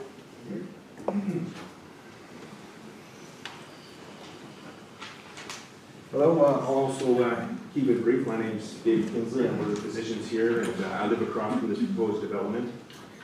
The first thing I'd like to say is an apartment block in the country is ridiculous. Everybody thinks that. Everyone's here because it's ridiculous. They're so passionate because it's outrageous. And I have to wonder whether or not the council is trying to represent this developer or the people that elected them. Because it sure seems that they're trying to represent this developer. Because it makes no sense. It makes no sense. The other thing I'd like to say is I live across from there, and it smells like sewage. So these people that are going to be buying these places are probably going to buy it without having to have to actually live there. And they're going to have sewage going to their kitchens. I don't know. So if they really cared about high-density housing and finding places for Canadians to live, they wouldn't build it by a sewage treatment facility. And that can be changed. That has nothing to do with capacity, which I'm sure it is not going to be big enough to handle that capacity. That's through the design. It has to vent that gas. And that gas comes up and it wafts over and it's going to be right in their living space. You can't fix that. That's just the way it is. We built that as a community in St. Clemens, we built that lift station, it's there, and it smells like sewage there. Sorry. And you want to build a place for people to live, families to be, they're gonna get there, and they go, why does it stink all the time? How are we gonna fix that? You can't. It's part of the design. And I want to just ask each of you, just look inside yourselves and ask who are you representing? You have all of these people here who live here, who love this place, and who've moved here, and are investing in it, and they're saying no. That's it. You don't even have to think about the other stuff. You represent us. We put you there. We're looking to you to defend us. That's what zoning laws are there for, to prevent unintended development. And you don't have to change the variance or whatever it is. You can say, no, this is what we intended it to be, and this doesn't fit that. It's done. That's what zoning laws are for. We're asking you to uphold that as our representatives, as our defenders. Please, do not allow this to go forward. We look to you. Thank you. Thank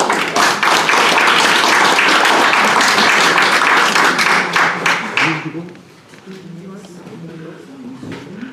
Madam Mayor, we were just talking, and we're coming close to what is, we only have a half an hour left before council would have to adjourn.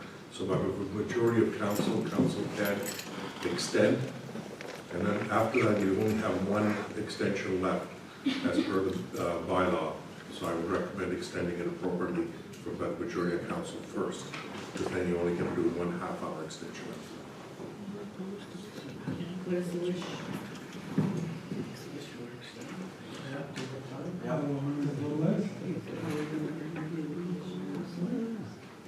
That's up to council to decide afterwards. You can decide to extend and then deal with this and then make a decision on the remaining afterwards. What is the wish? Keep going to what time would council wish to extend it to? Well, it's 9:30 now, so what have we got for a delegate? How many people do we see? Well, there's still a fair number because we're working on those that were registered for the bylaw and those that were registered for both. And if I move into the registered for conditional use, there's some new names there, So even if we extend it to 11 o'clock, it's not going to be enough time. it may not. You can extend it to 12 if you like, and then the maximum after that would be another half hour. So you can only extend it to 12. Extend it to 12, we're going to go to the meeting. I don't know, we're going to get in trouble for not giving us enough time. Maybe have a deal with it, you don't have enough time afterwards. Well, the thing is, I'm sure people have to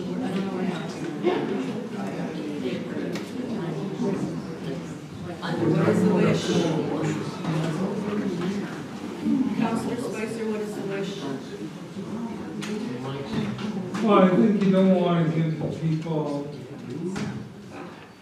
limit them from having the ability to speak. No. So, midnight? I'm good with midnight, so. Yeah.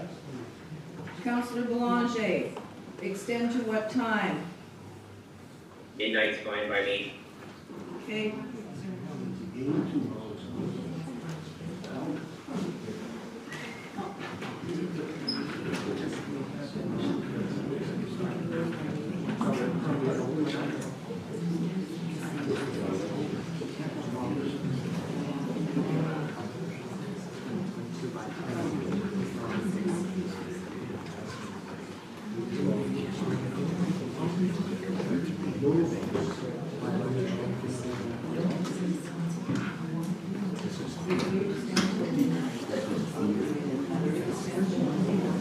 If you have another extension, the legal extension after midnight is only half hour.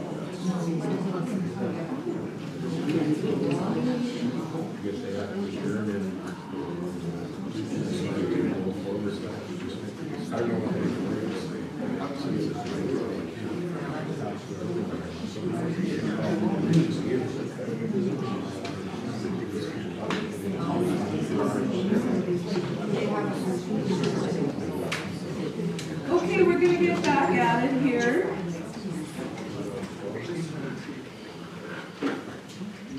And I'm gonna call the next person on my list, and we'll get back to the resolution to extend our meeting. We still have a little bit of time.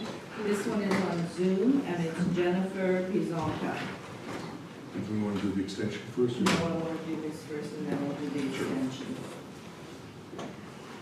It's on Zoom, so can you check? Hello, I'm here. Okay, go Hello, ahead, Jennifer. Go ahead. I do not have any additional comments other than in terms of studying the traffic and the aquifer. I would suggest that it be extended to the traffic study beyond Henderson Highway, but also all of those intersecting streets, including Donald Road with the new community center that does not have any, traffic slowing, traffic calming, and also the traffic that will be coming along Rebags because people will be crossing over from Highway 202. So I just wanted to add that. Thank you. Thank you for that, Jennifer. Okay, the next name I have is Sheridan Peel. Sheridan Peel.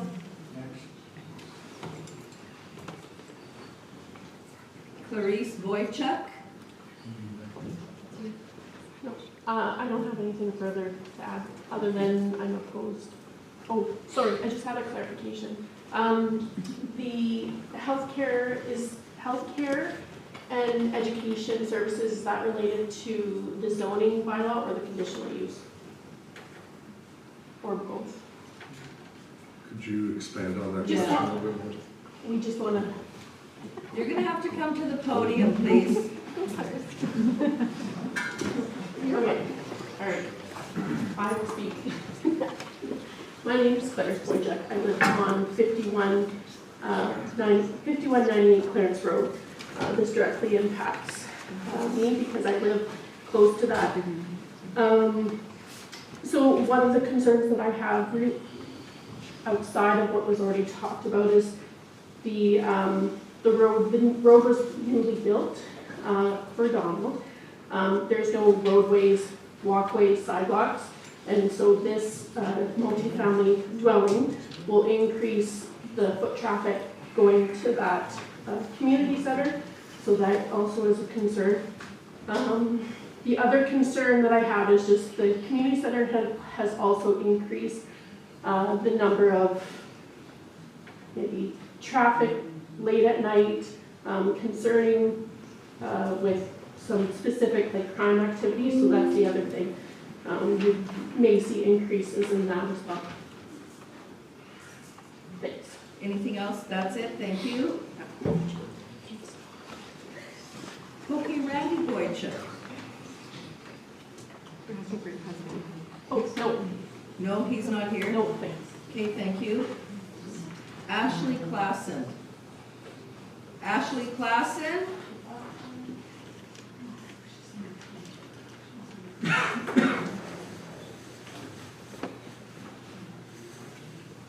Lisa and Mark Dion. Opposed. That's it, okay. Mark doesn't have anything he wants to add? Okay, thank you. Kim and Brad Anderson.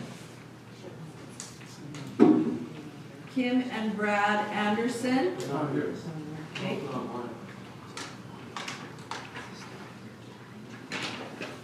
Oh, they were on Zoom, so you better check there. Kim and Brad Anderson, are you on Zoom still? I don't see their names, by the way. Okay, what about Ashley Klassen? I missed that. I don't see an Ashley Klassen. I see a Leah Klassen, unless you're related. Okay, so that's it there. Just let her know when you can solicit their trust. Just tell them to read. Okay, now I'm going to go back here. And I apologize if I have called your name earlier. I have a lot of names here, and I think I missed picking a couple of them off. So I'm going to start with Cindy Benoit and Darren Mallows. They're gone. They're gone. Okay, Jason Howcroft.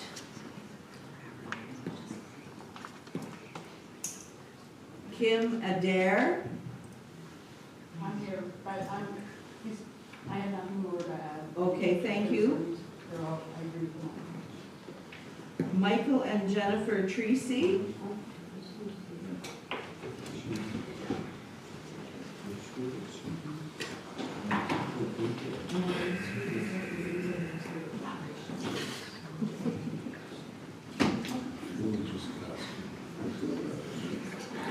Hi, just like speaking to this guy.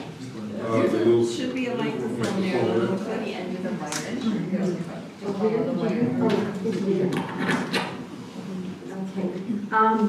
I've lived in, Please say your name and. oh, sorry. I just remembered the notes. Jennifer Tracy, I'm married to Michael, and we've lived 53 years in this area.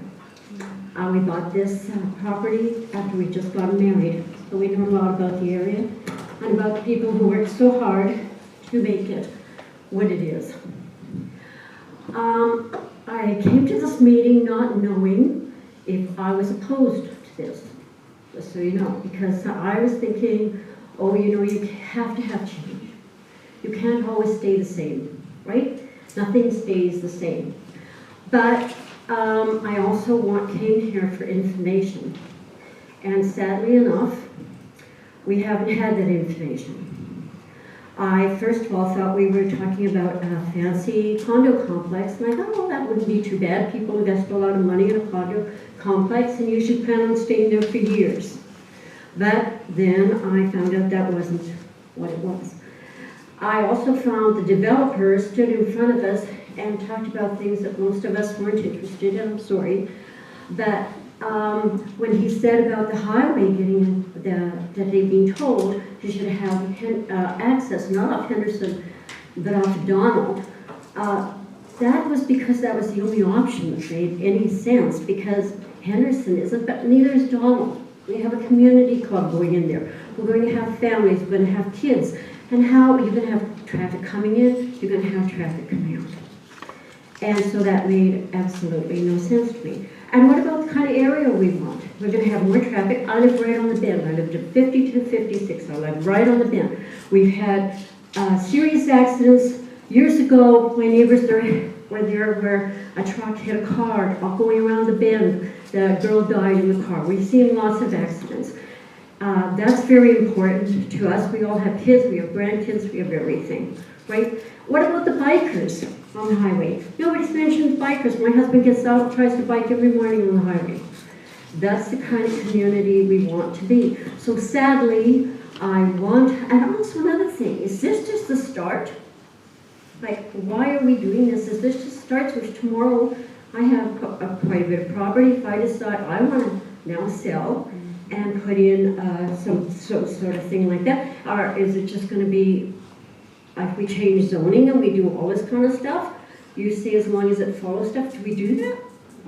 Is this just the first of what it's going to be? So I think we have to decide what we're going to be. And I'm kind of disappointed in you guys, because I don't come to meetings and just do stuff like that, but I felt you felt like we were attacking you.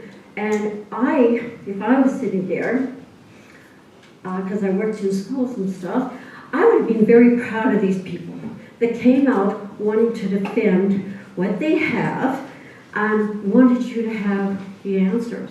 And I felt like you felt like we were attacking you. We just want answers. This is where we live. We need answers. And you guys didn't have them. I'm sorry. I just felt like you weren't prepared. I think our guys, it's too bad you didn't have all the answers for them, but you didn't.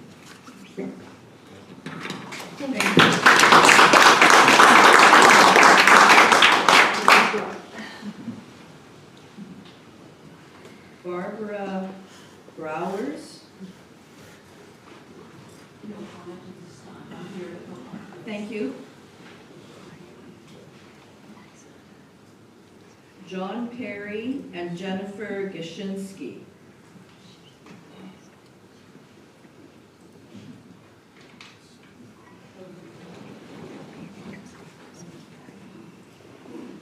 Lyle Rack, and Heather Monette.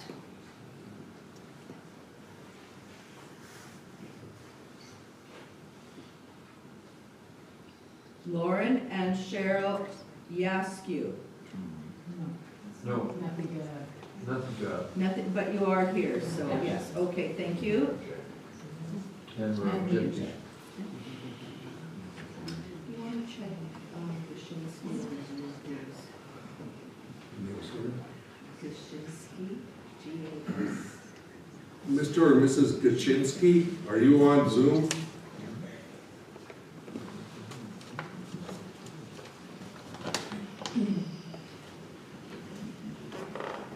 Greg Howcroft.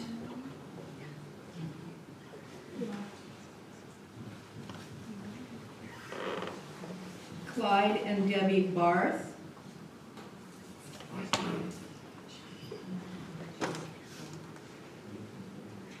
Kelly Wilson. Here. Do you have anything that you want to add? I have nothing to add, just formally opposing. Thank you. Mary Julius.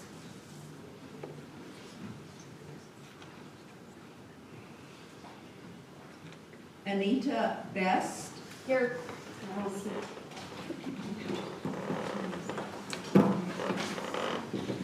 So my name is Anita Best. I live at 5471 Henderson Highway.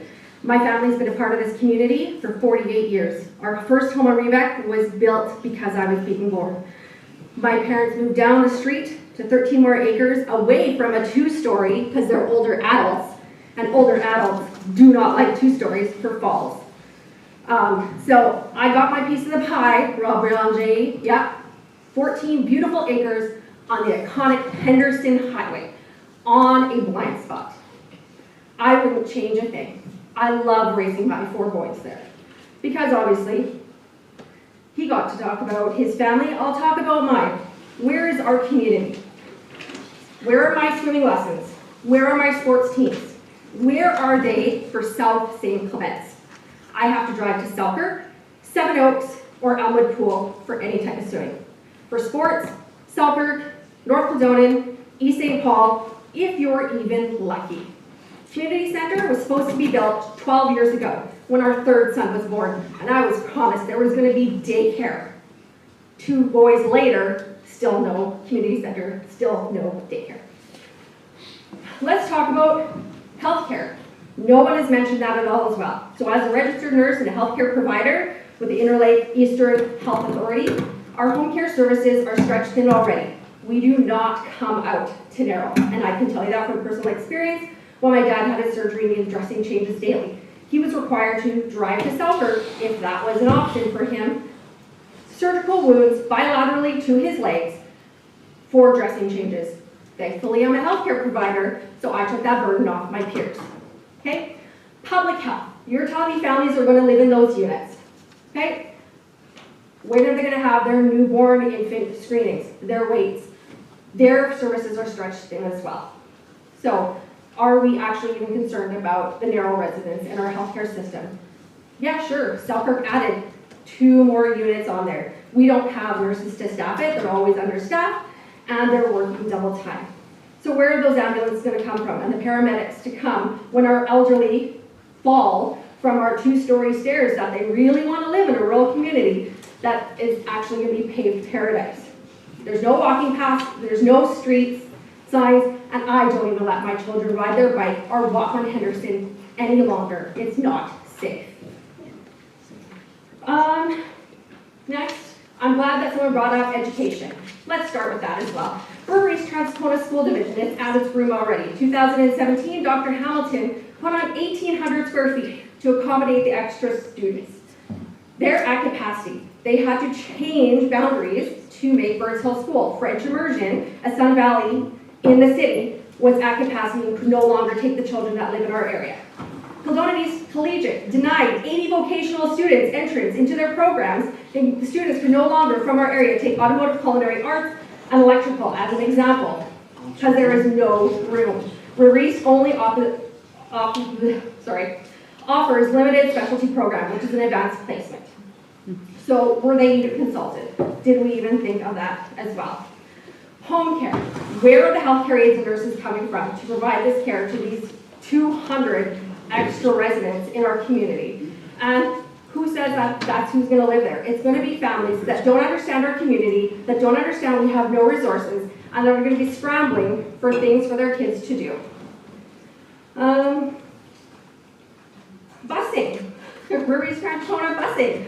We've already got packed highways, and my son's bus is already daily, due to traffic, 20 minutes late. What are we doing with an extra 200 people with vehicles on the roads driving?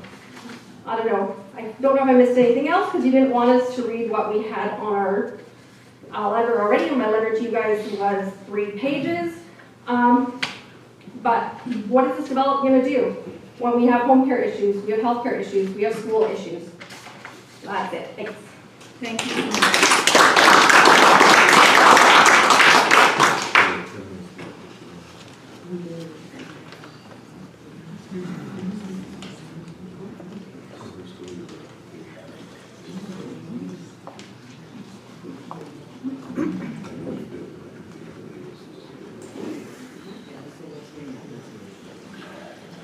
So what time would you like to extend till midnight? Okay, so we'll put forward our resolution, council, to resolve the meeting be extended to 12 p.m. 12 a.m. sorry, 12 a.m. October 28th. Okay, can I have a mover, please? Councillor Spicer, Councillor Sutherland seconds. Call the question, all those in favor? Opposed? And that is carried. It'd be the 29th, not the 28th. Yeah. Right, it will be. 12 a.m. 11:59. The 29th. Okay, we're going to break until Councillor Sutherland.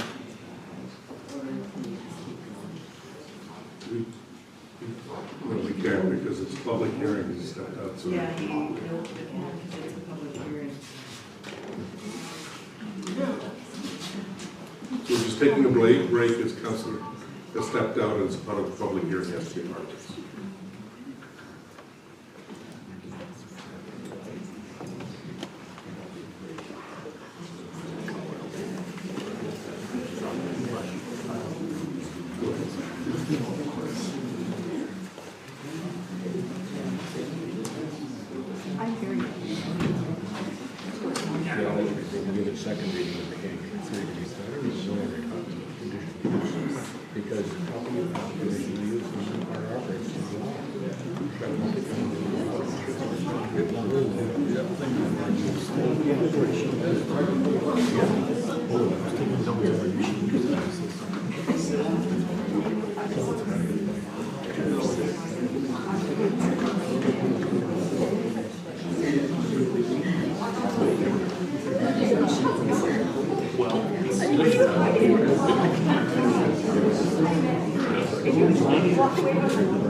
Yes, has to go to some foot.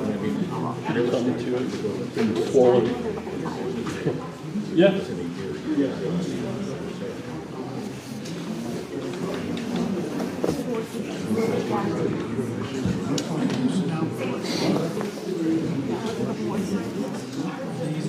This one's taken, but not.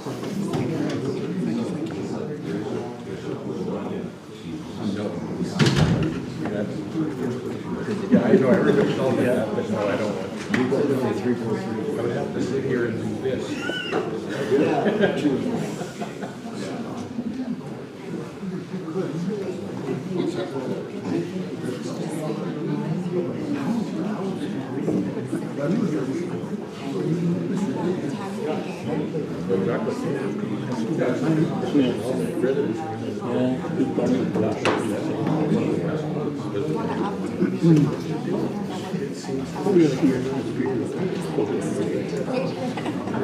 Okay, we are all back and we're going to start our voice again.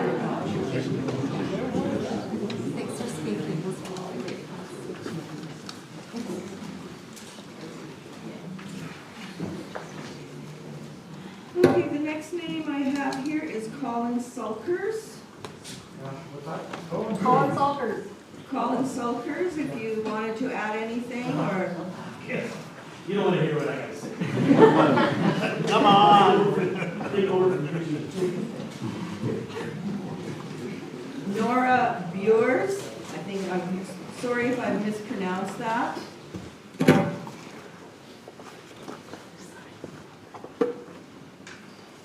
Richard Petrowski. He's left. And Whitney Zanowich.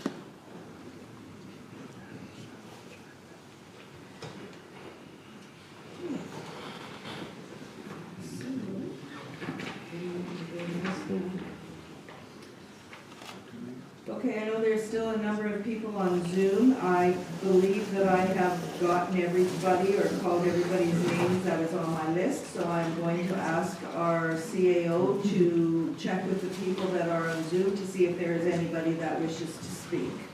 Is there anybody on Zoom that wishes to speak? If you would like to speak, please raise your hand on Zoom or unmute yourself, and then we'll try to give everyone a chance to speak.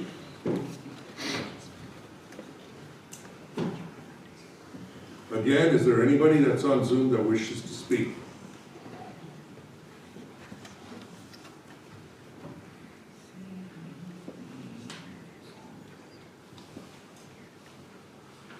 If you're having trouble speaking, you can also put in a chat, and we'll try to give you a chance to speak that way. You want to make sure that everyone has had a chance to speak?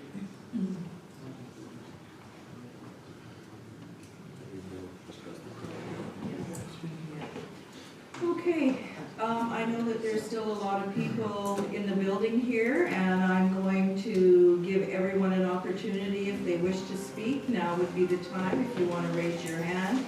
If I haven't called your name earlier, and I will start from the back. I'll start with the gentleman that's standing up, and then I'll go along the back corner in the couple of rows there. So if you want to just come forward and state your name for the record, please.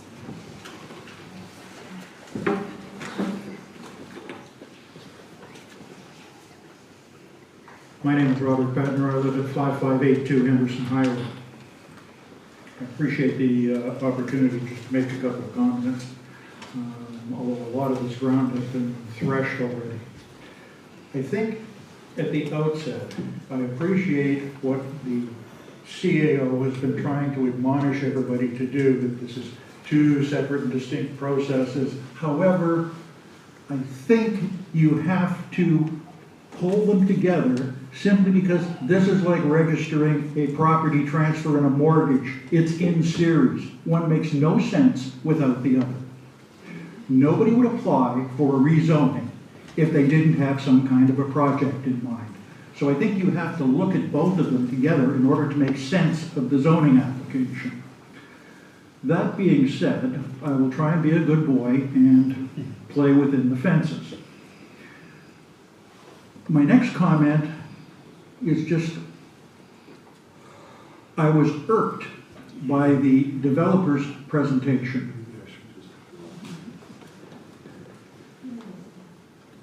I was just going to interrupt and say that we had attempted to keep these separate, but it's turned out that You have to people spoke conflate them. to both of them. So if you chose to speak about both issues, just please proceed, because we had attempted to try to keep them separate as per the planning regulations that we've been advised by Red River Planning as to how we should be approving these applications. I will be. I'm not admonishing anybody, I'm just reading out the rules as I've been instructing to, and I'm not here to admonish anybody. I understand. I understand the position and that there are rules that are written. However, I think in most instances, they are more honored in the breach than the observance. Not just here, but in virtually every other planning discussion that takes place in southern Manitoba. So I appreciate that, that comment from you. I will get to the work of the planning district shortly. I was irked a little bit by the presentation of the developer. There has been no organized public consultation on what I see as a sea change in the composition, if you will, of the municipality that's being proposed here. The developer, and as I say, I didn't know what was going on until about a week ago, but certainly I do not believe that putting up a Facebook page or coming to the council's open house and sitting in a corner constitutes an appropriate level of public consultation for a sea change like this. The planning district should have been responsible to ensure and actually participate with the developer in an organized public consultation process with the residents in the south part of the municipality to explore the zoning change being requested and the nature of the conditional use being requested. That seems to be standard practice in many other jurisdictions, and I don't understand why it's not the practice here. And if I've missed something, then I apologize, but it certainly didn't come across my doorstep. The developer comes to this council and the planning district, and what does he show us tonight? He's got some information about what great builders they are and how there seems to be a demand for his product and that they're 37% better than building code standards. He shows us some site mock-ups and a couple of elevations. If that's what we're dealing with, I'm sorry, that shouldn't be good enough. Shouldn't be good enough for the planning district and shouldn't be good enough for this council. He made one comment that kind of got under my skin when he put up the design mock-up of his, whatever it was, 6, 8, 10 units in a row, and said, well, it's 2 stories, the same as most of the houses in the surrounding area. Well, yes, it's 2 stories, but the massing of that is completely different, and they are not comparable at all. I think if there had been an appropriate level of public consultation in conjunction with the planning district, a lot of the issues that were raised here tonight would have been dealt with, and they wouldn't have had to land up in this hearing tonight. In my view, the planning district's work has been completely deficient because all they did was circulate the provincial departments who, as it's been pointed out, replied back, yeah, comply with the law, comply with the regulations, make sure you check these boxes. Well, if that's all the planning district does is check boxes, I fail to see what good they are. They don't, and they read the development plans. The development plans are so broad and so overarching, you could park a semi in them and not offend them. So they actually have to be asked to do some work. And I think this council should send this matter back to the planning district and ask them to convene a proper consultation with the residents and get the developer to answer these concerns about flow rates, potable water availability, all of those kinds of technical questions that will have a direct impact on the residents in the area. I found it curious in reading the planner's report where they said that sewer services are available. And I don't understand how they make that statement unless sewer capacity was reserved for this development long before it ever came here, because you got people who are very close to that area being told, no, we can't hook you up. That's what they're being told. I heard it tonight from several people. We can't hook you up. Maybe in 5 years we'll hook you up when, I don't know, whether that's phase 2 or whatever it is, but that's what I heard. That issue has to be driven to ground. No, I'm just saying, it's an issue. If it's a question, it's an issue, and it needs to be put to bed. That's really the work of the planning district in conjunction with the developer to deal with these issues and run them to ground. The other thing I would urge the council to do is this development will generate not an insignificant amount of revenue for the RM, with very little cost. You don't have to worry about roads. You don't have to worry about complicated development agreements or development financing. You don't have to worry, apparently, about sewer services. Water services, same thing. So I urge the council not to be seduced by the glimmer of what's essentially free money out in front of you. It's kind of like a bonus piggy bank. You have a responsibility to maintain the character of the municipality. And this proposal does not do that. This is about what this municipality intends to become in the future. Because if you can do it on this parcel of 3.5 acres, I don't see any reason why all sorts of parcels can't be converted to this kind of a use and this kind of a development, subject to the availability of water and sewer capacity, maybe. And that's not what the residents signed up for. And I am fearful that if you approve this, you have lost sight of that. You heard several comments tonight from people who said, we moved out here because we wanted the rural lifestyle, the quiet lifestyle. I came out here 10 years ago because I wanted to make a sea change in my life. And it didn't matter to me that I had holding tanks. It didn't matter to me that I had to deliver my trash to the Dunning Road transfer station. It didn't matter to me that I had a well. None of that was important. It was the environment and the lifestyle that was important. And if you start messing with that, St. Clement's will no longer be the place to be, as your motto puts it. It'll be the place not to be. That's it. I'm done. And these comments apply equally to both applications.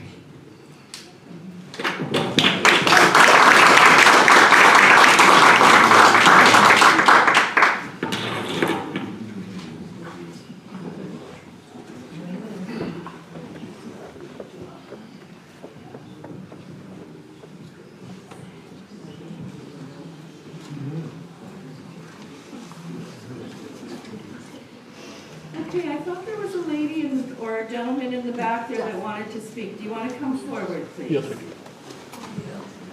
Squished as best they can. Hi. And if you could state your name for the record, please. Yes, good evening. My name is Jeff Capture. I reside at 5455 Henderson Highway. Thank you, Council, Madam, for studying the union for us to speak here tonight. Very much appreciated. My concern is dealing, obviously, with this issue tonight. Goes directly to the development and rezoning. People touched tonight on housing, close by the housing. There is a house directly at the corner of Henderson Highway and Donald Road, with access only on Donald Road. The developer cannot come up Henderson Highway, as stated, that he must walk Donald Road. The proposed area that he will be putting on, hopefully will come directly across from that house. The impact on that house will be immense, trying to get in and out. They say it's not going to affect the value of the home. It's going to depreciate. You cannot deny that. That is one of the issues I have thought. Everybody spoke about other things. That's my main concern. I have another concern. If I do say that, I'll be talking out of my hat, and I cannot back it up with facts at the time. So I'm not going to bring it up. This is towards crime in the area. The crime number has come up. Additional housing. No one said what type of housing it's going to be on the residents. I cannot say that crime will come up with added people to it, and I cannot say it won't. But the numbers have been coming up, and that's a stated fact. Thank you for listening tonight. Appreciate it very much. Thank you very much.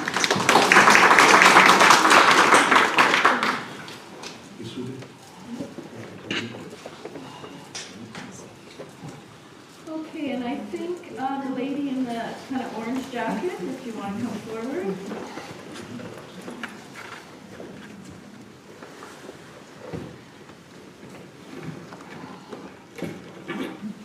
Hi, my name is June Krauser, and We reside at 5170, which is Henderson Highway, and it's directly opposite to Donald Road. We've lived there for 18 years, and over the 18 years there has been development in the area. So we have observed an increase of traffic on Donald coming onto Henderson Highway. My concern is the children that are waiting on Henderson Highway and Donald. There's going to be an increase in the traffic due to the community center, which I think is a wonderful addition to the community. But now if we're going to take and put additional housing, and in those additional housing there will be children getting on the bus. And whether they're standing on Henderson Highway or when they're there on Donald, it will be a safety issue. And I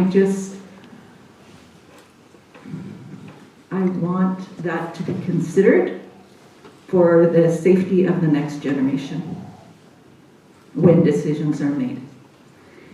And one more point that I would a question that I would like to ask. If this goes through and some of our wells go dry, what are the owners, where do we stand and where's the recourse? That might be a question that you can answer me at a later date, but I would like to know, is it the owner's responsibility or does it fall back onto the RM? Thank you for your time. Thank you very much.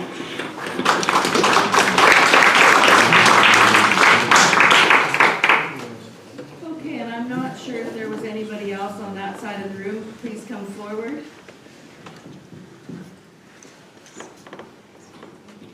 My name is Holger Reuter. I live on 5540 Provincial Road 202.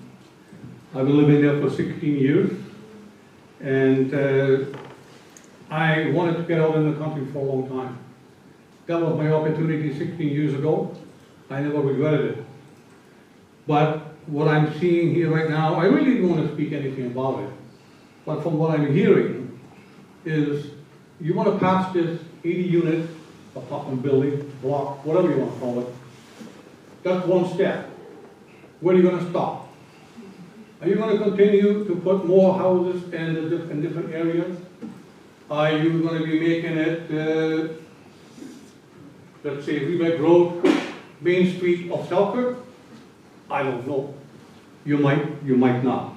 I hope not. But I want to let you know that I'm opposed to it.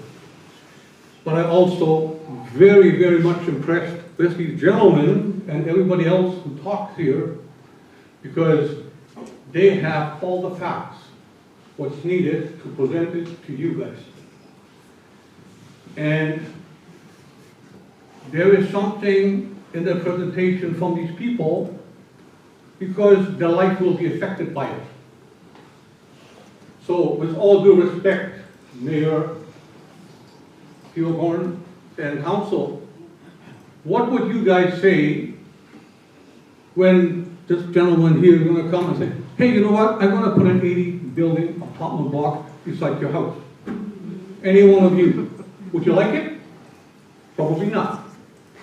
So all I'm saying is, these gentlemen and these people have spoken. They've done a wonderful job to represent themselves and the community. You guys are elected by us. We pay your wages.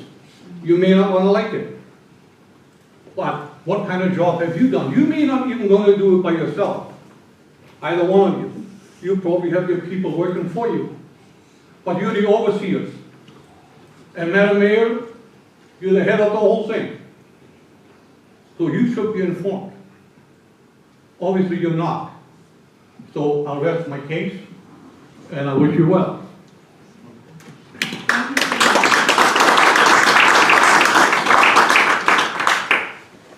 Okay, was there anybody else on this side of the room? Okay, come forward, please.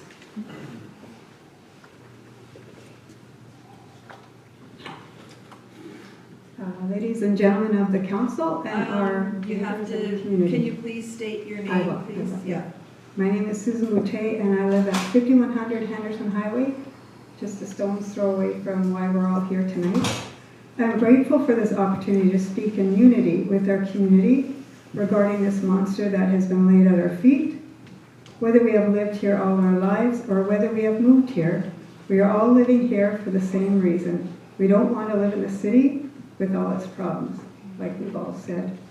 We love our quiet community and lifestyle. This monster laid at our feet is like a big crane that would scoop up a piece of the city and drop it in our community. If we don't want to live in the city, well, they'll bring the city to us. The huge issues pertaining to this proposal and all its detrimental effects on our community have been covered in great detail by some very well-spoken members of the community tonight. So I won't repeat them, although I agree with all of them. Instead, I would like to ask, who is responsible for the decision to let this ever be considered? When we want to build a house or a garage, we have to jump through a million hoops so that we are respectful of our neighbors and community. Want to build a shed? Well, that will depend on how many you have already. Build a mother-in-law suite or a house for a loved one? Probably not. How on earth then can they ever consider cramming a multi-family housing unit on that property? Well, we have 1,000 rules that we have to abide by to respect our neighbors and community. So now again I ask, who is responsible for allowing this monster to even start moving in our direction? The building of this complex and the rezoning. Who's looking out for us? Certainly it doesn't look like it. The monster, it doesn't look like someone who's looking after us for the monster heading our way now. And if there is a zone change, what else is coming our way? To what end is this being done? Who is responsible? I leave that question with you. Thank you.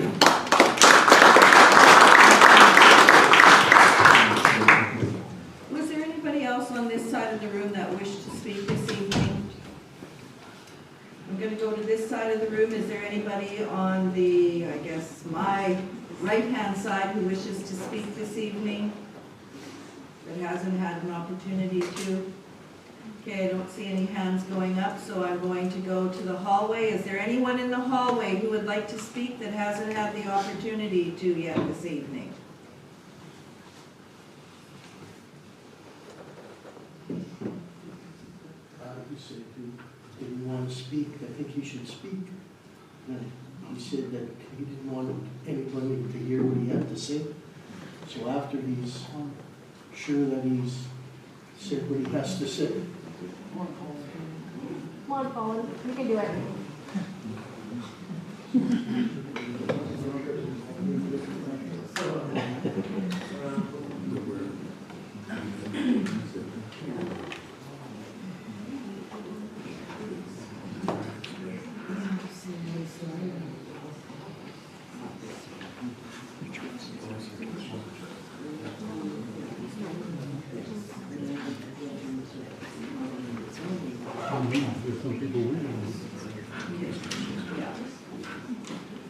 Okay, if there is no one else that is wanting to speak, I'm going to ask anybody on Zoom if they wish to speak, if you would please raise your hand and we will call your name at that time. Okay, it doesn't look like there is. Okay, so I'm going to have it over to, I have no more names on my list. And I'm going to turn it over to our CAO to go over a few things. So I think because of the way that the hearing turned out, where it's allowing people to speak to both things, the mayor's asked me to get some clarification from the planner as per the Planning Act and how some of these, and hopefully we can answer some of the questions that did come up.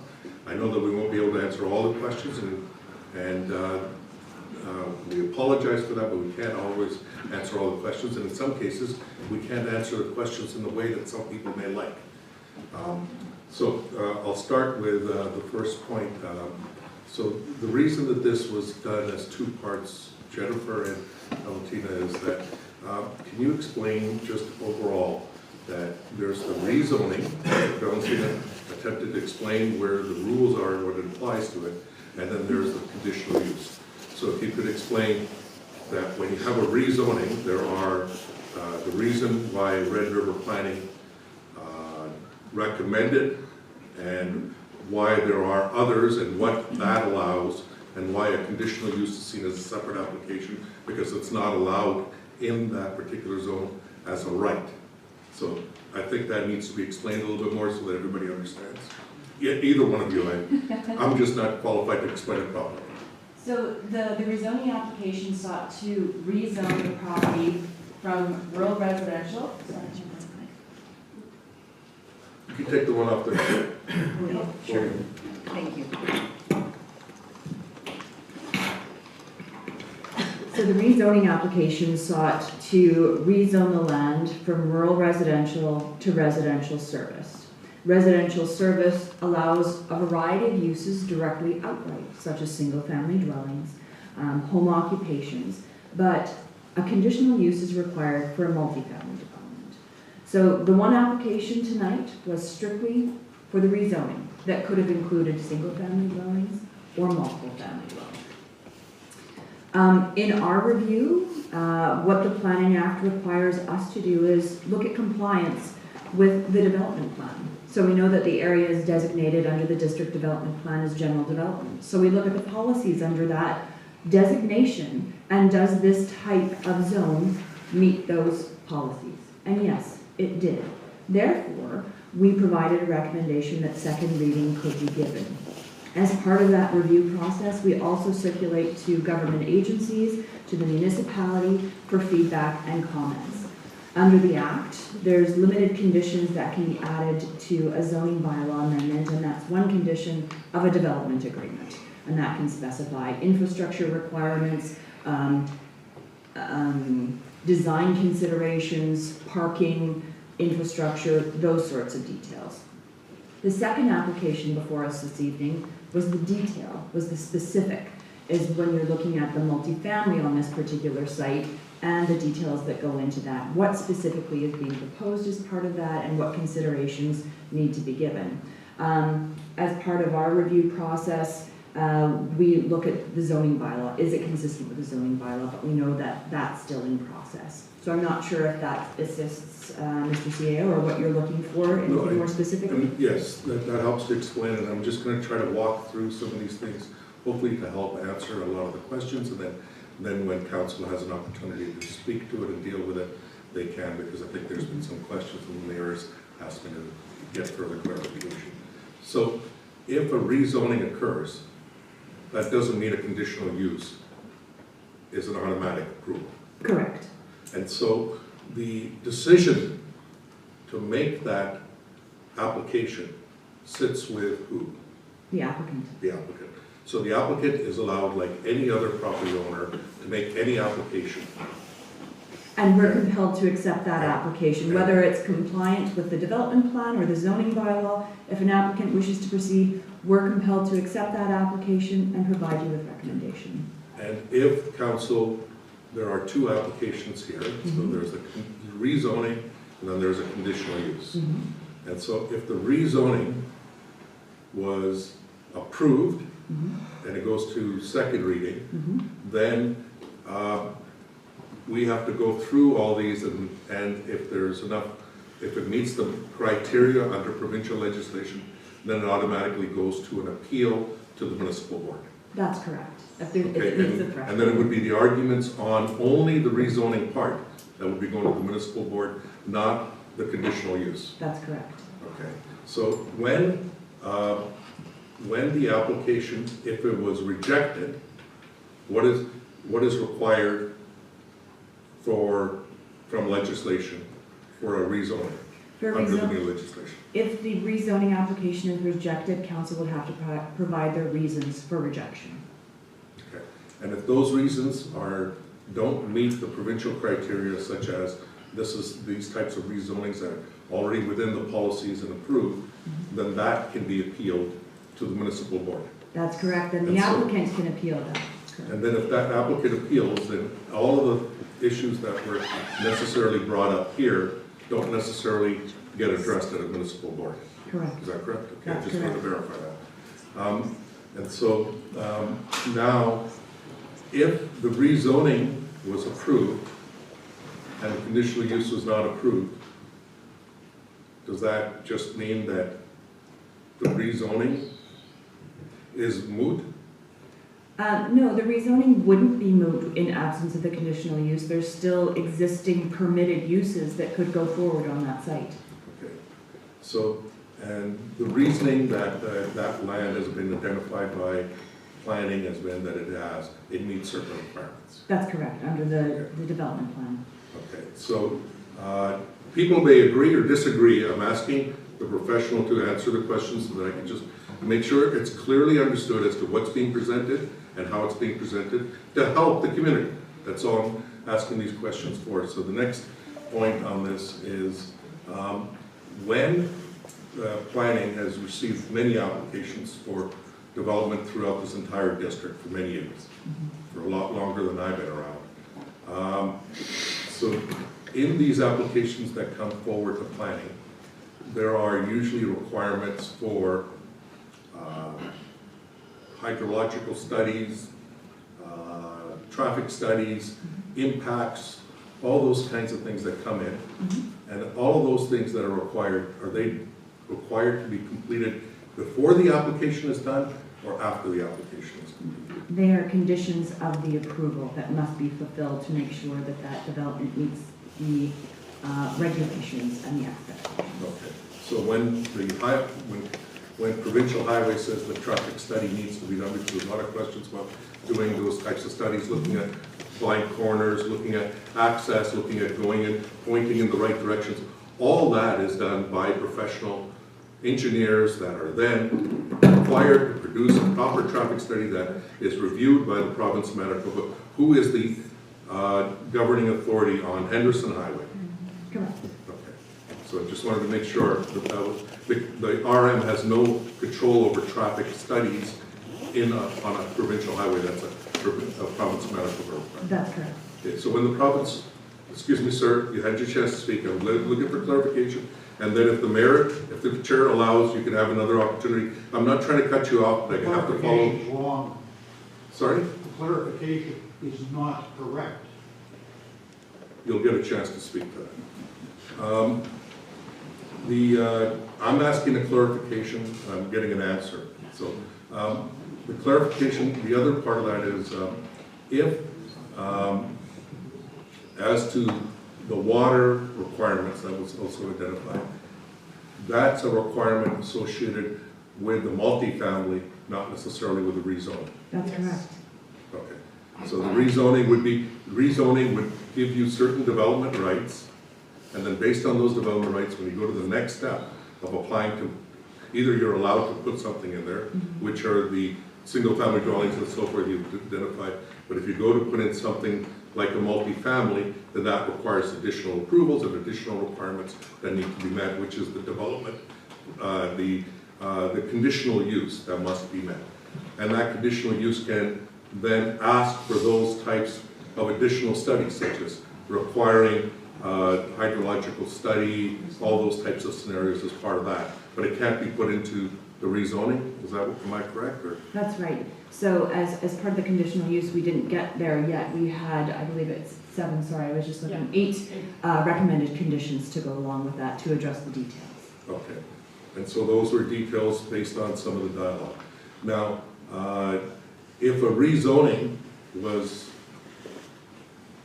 going back to, if the second reading is given, automatically there is no opportunity that it's a final decision, because we have a list of 800 names that planning has to verify, and then as per the Planning Act, then send it over to the municipal board for part of the review.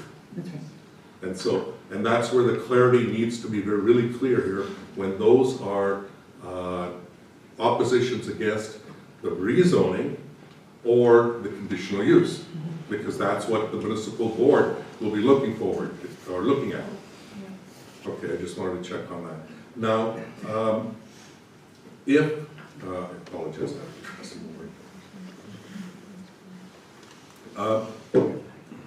if the rezoning or the conditional use is approved, sorry, there's somebody waiting in the waiting room. I'll get it. Okay. If the rezoning occurs and the conditional use dialogue can still occur after the fact. I'm sorry, I don't Yeah, follow. I'm kind of losing my train of thought. I'm trying to answer all the questions that were identified. So I identified the traffic congestions and so forth. There are, like, when the conditional use comes in, like what the developers come forward with is, I wanted to address this because this is what something council has kind of pushed on a more regular basis, this council, that hadn't occurred before in the planning, which was that they are asking for rezonings with the variances, because to eliminate that moot point, people would go, well, I'm here against the rezoning, I didn't want that subdivision to occur. You go, well, there was no opportunity to talk about the subdivision, the only time you could talk about it is during the variance. And so it was an opportunity to bring that so that the entire picture was put in place, but they are two separate approvals. And that's an option that the developer chose to make sure that they were forthcoming. A developer could have just come forward and just said, any person could have just come forward and say, I want a rezoning only. And then come for a conditional use 6 months later or 6 years later. Right. Okay, I just wanted to clarify that, so that was just to make sure that there was clarity on what was happening. Okay, I think I've covered most of my questions and for clarification. I think you wanted to, like, and any of those issues are related with water, sewer, traffic, are related with the conditional use more than the rezoning, am I correct on that? That's correct. Okay, I just want to make sure that everybody understands that, and that's your opportunity whenever it goes to appeal or whatever happens, that everybody understands what are the opportunities and where the focus is supposed to be.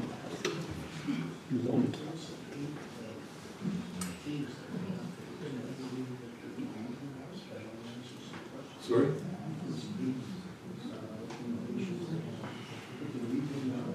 Well, the problem is that we have a public hearing for the rezoning, and because of the request, what the councillor asked was those 8 conditions, could they be read right now?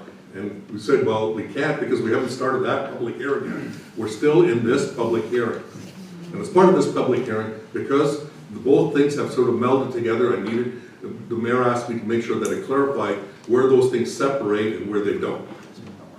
So, Madam Mayor, one of the residents that is here questioned my clarifications. It's up to you as the chair if you want to allow for them to speak or not. I guess I could give you a couple of minutes, but we still have a few things that we want to cover here, so if you want to take 2 minutes, I'll allow that. Well, I think I will forego that opportunity because after listening to the CAO's comments, I might as well talk to the wall. Okay, so we're dealing with the zoning bylaw amendment, and I believe that the applicant has an opportunity to speak now at the end of, before we close the public hearing, on the zoning bylaw amendment. So if you want to come forward and...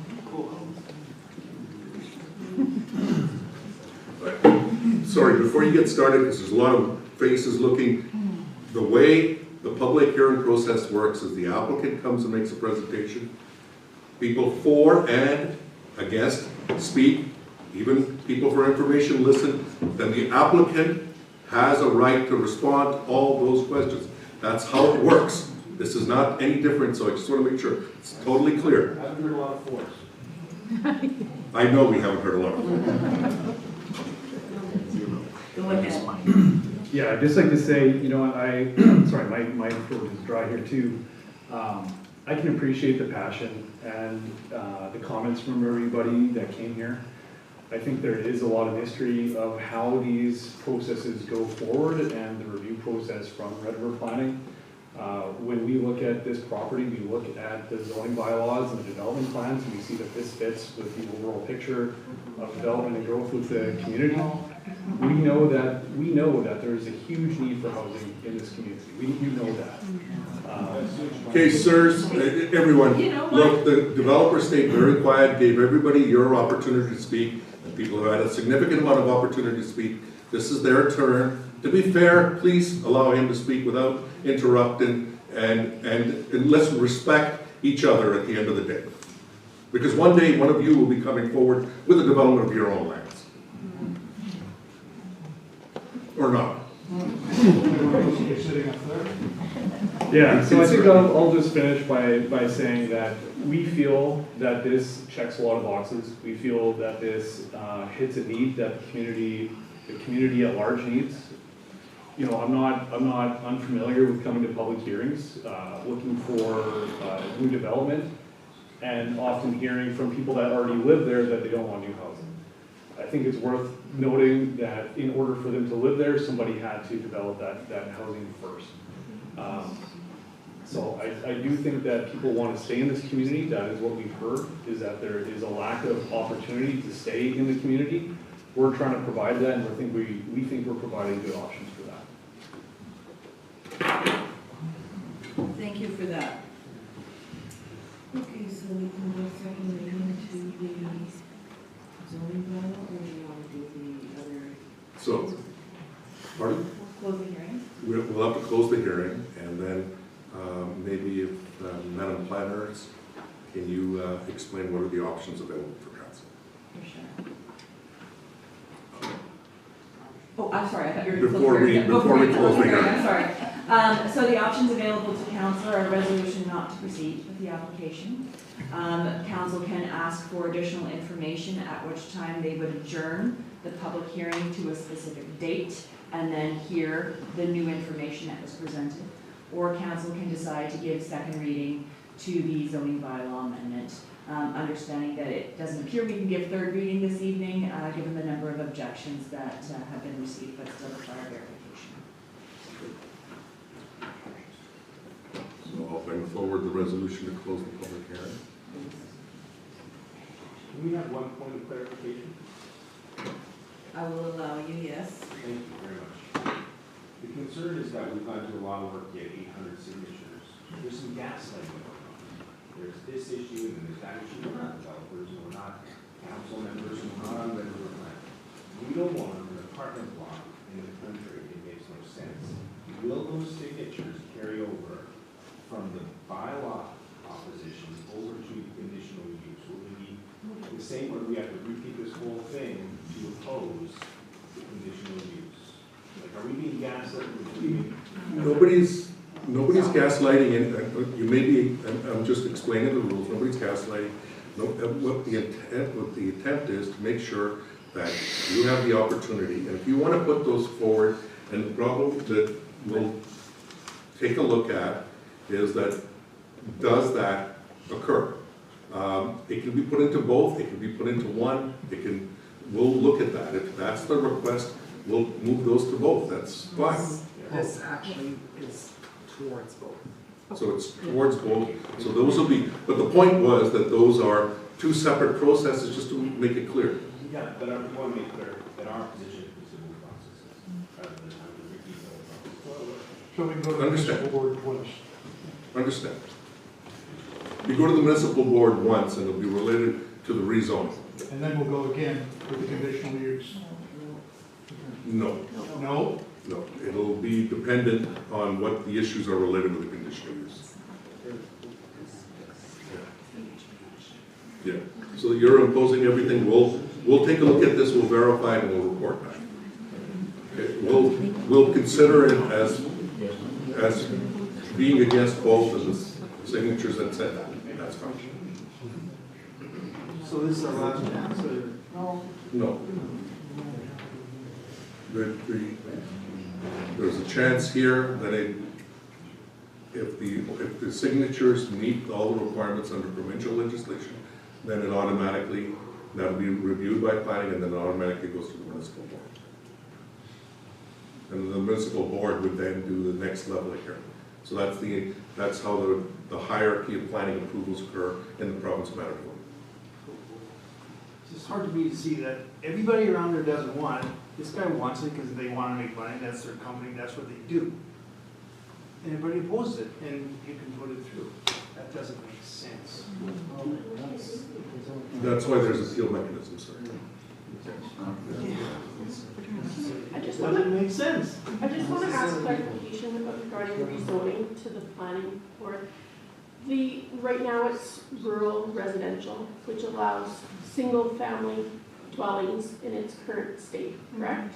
Single-family dwellings with certain size lots. Okay. And rural or residential service or service residential will allow single-family dwellings with different size lots. As an example, there have already been some approved in the area because of that. The reason it was identified as residential service was when the sewer came in. I appreciate the comments that some people feel service is both, but under the planning legislation, service is with sewer first and sewer and water next.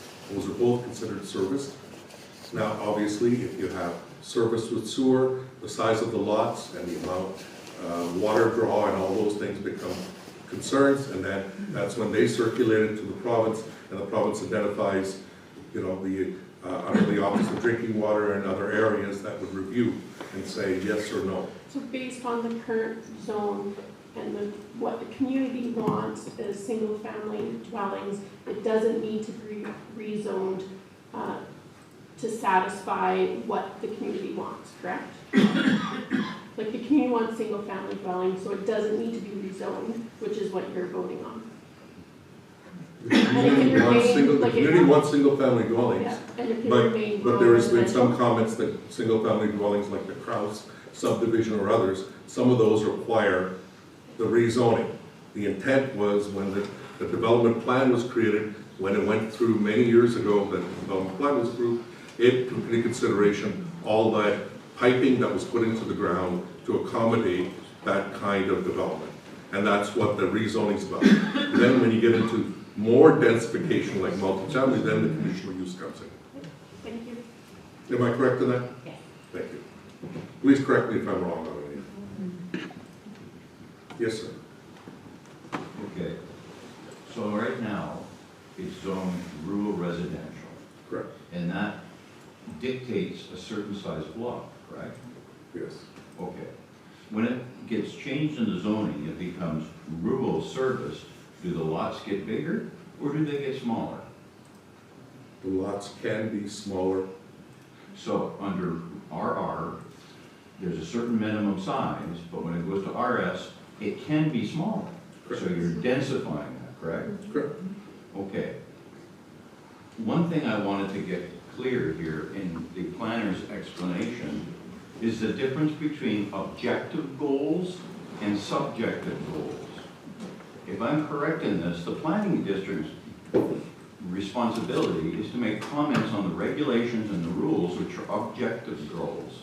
They can't make subjective recommendations such as, well, it doesn't, the residents don't want it, or it doesn't fit in. So when the planning district's saying it meets the objective goals, it's the responsibility of the council to ensure that it meets the subjective goals, which are satisfying the community's needs and the community's wants. Not up to the planning district. The planning district did their job. They looked at the regs as written. They're kind of like Vulcans.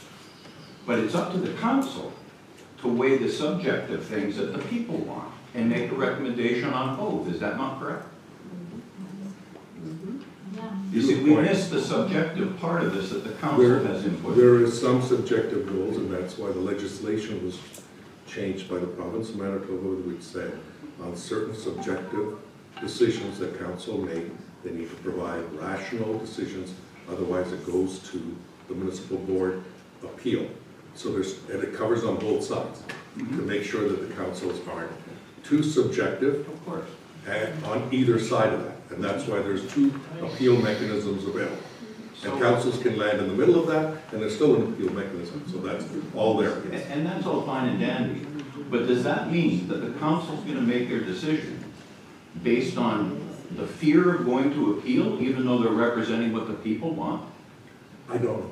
I can't speak to that. I can't speak. That's a rhetorical question. Thank you. Sorry, sir.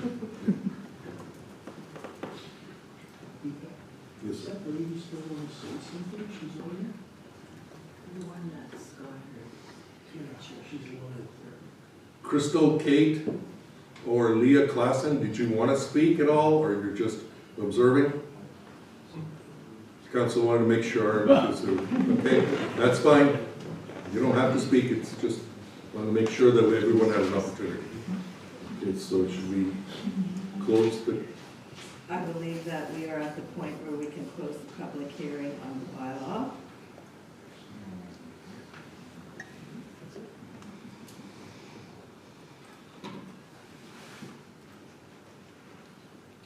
resolve that the public hearing for bylaw 11 of 2025 be closed and the regular session of council be reconvened? Can I have a mover, please? Councillor Gazarovich, Councillor Sutherland seconds. Any discussion? All those in favor? Opposed? And that is carried. Okay, what is the wish of council? Do we want to give this second reading today? Or do we want to hold it over? What is the wish?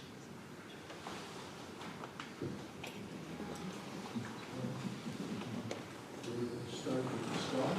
Well, it doesn't matter. Anyone can speak. Maybe for me, I'd like some more information. I'm not where I was.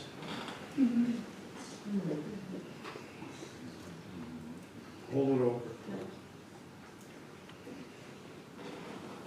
Hold it over and not give it second reading today?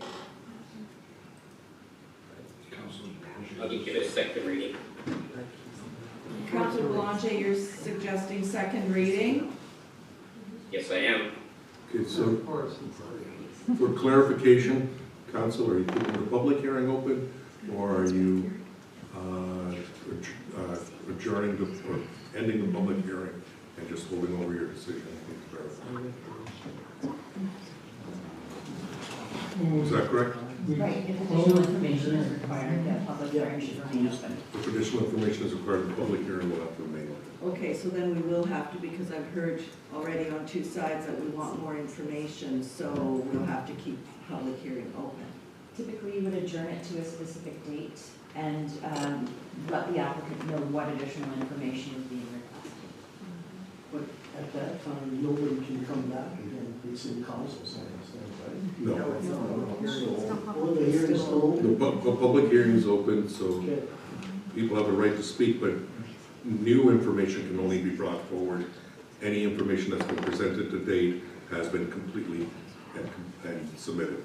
So it'll be based on what council wishes to learn as new information as a request, and then a specific date from. Could I just make a quick request? No, because we're having a discussion amongst Okay, council okay, here. once you're done, then maybe I'll ask. Glenn, what would you prefer? I think we use more information. If we vote on it tonight and we turn it down, then we lose control. It goes to the municipal board, does it not? And then we don't have a say in it, nor does anybody else.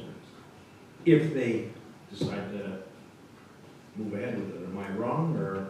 If it goes to the municipal board, Jennifer, help me out here, they will, what will happen is the RM will have to attend, the developer will have to attend, as well as the applicant, or the complainants will be attending, and everyone will make their presentations to a municipal board.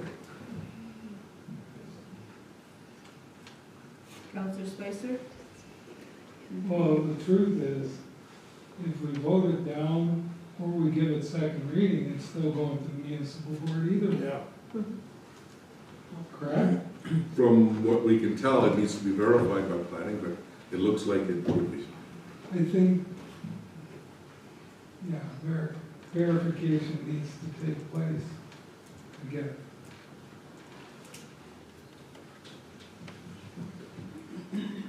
I'm not sure I understand what.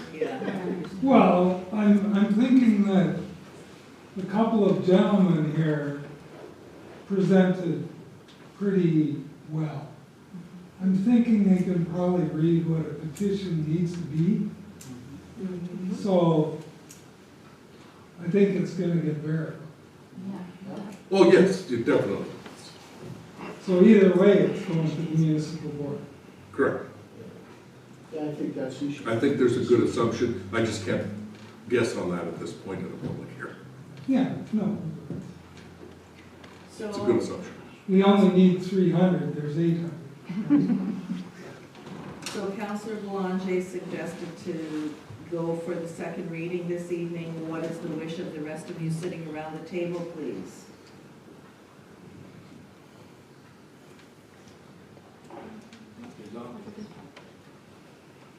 I think we should vote on Proceed with second reading then? Well, I guess if we give it second reading, in my mind, and Jennifer, please correct me if I'm wrong, if we give it second reading, it's not going anywhere, and if we need more information, we can still get that and bring it back? No? The hearing Okay. is closed. If we give it second reading? If you give it second reading, then all the information has been received at the public hearing, that's the assumption, and no further information can be brought forward. So if there's specific information that council needs, the public hearing should be adjourned to a later date to allow the applicant to provide that information. And that would only be new information that Correct. was presented this evening? That's right. So what has been received tonight is on the record. Whatever additional information you're looking for, then the public would speak to that specific information. Okay, just want to verify, we did close the public hearing, so do we have to go back and adjourn it? If that's what the will of council is, Yeah. yes. I'm just double checking Yes. because that's part of what we want to make sure. Right. Yes, you would have to amend it. What is the wish? Amended? I have no say in this. I know. Amend if we can. And what would that involve? Amending the resolution, I would lean on your administration for that one. Amending the resolution. So you close the public hearing, if council now wants to amend that resolution, I would lean on your Yes. administration That to. we would bring forward, yes. Yes. An amendment to the, if that's what the council's wish is. I just wanted to make sure that you knew that we had already closed. So if you want to keep it adjourned, then you need to, we'll amend it to being adjourned. Well, I'm hearing two want to go ahead and two are saying they want more information. Councilor Bazarowicz. Well, like I said, leave it open. If we can amend it. Leave it open? Do we want to amend that resolution then? Councilor Boulanger? Whatever council wishes, Madam Chair, I already gave my opinion. Okay.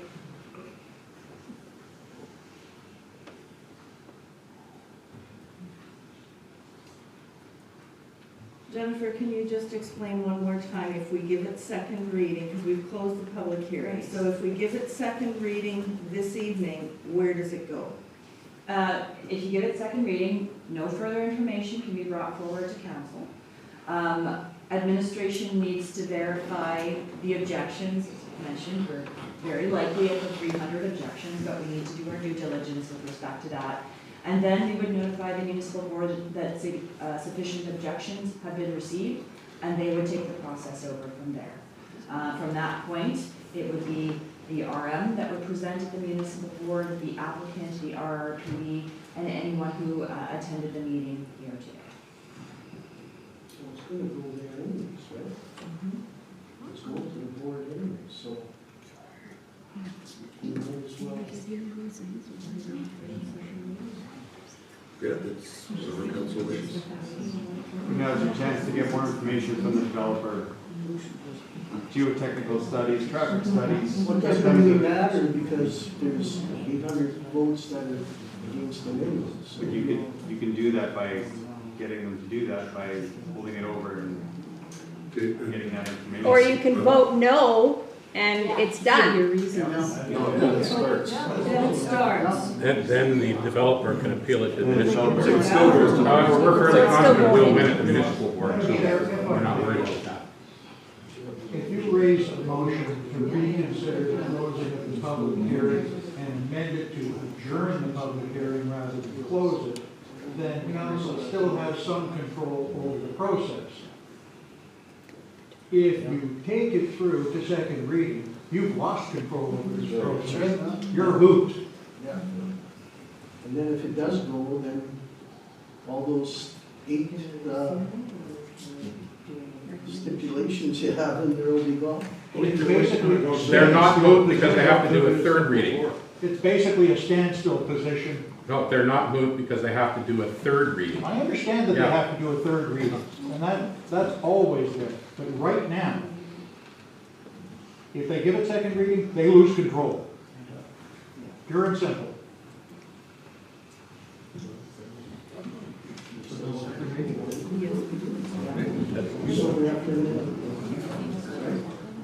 If you amend it to adjourn, Jennifer has said, you have to give it a reason as to what information you're looking for, a date that you're, excuse me, if council could speak so that I can make sure that council hears everything, is if you adjourn it, you have to give a specific date for it to come back.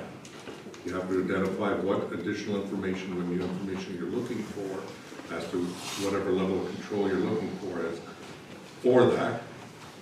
That would help you to make your decision, because sooner or later you have to make a decision on the second one. So how much time should we give it then? I think the bigger question is, what are you looking to bring back?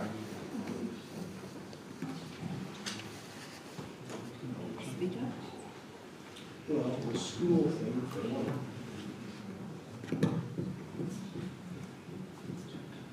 If there's kids gonna be there, I don't know. That's one thing. Maybe we should do the second reading. Let the chips fall where they they're gonna anyway, it's gonna go through municipal board. We can't say what we want. They do approve it. can't put any- Yeah, we can't put any stipulations in. Not at the second reading, third reading will be the I don't know if you can really. This Jennifer, do you want to say that one more time for me, please? In terms of process? So, council can close the hearing, which they've done. Pass a resolution not to proceed, which means the bylaw is done. Or pass a resolution for second reading. Alternatively, what I'm hearing is that council may want further information. If that is the case, then the resolution does need to be amended to adjourn the public hearing to a specific date and time, and a request to the applicant of what you're looking for in the additional information.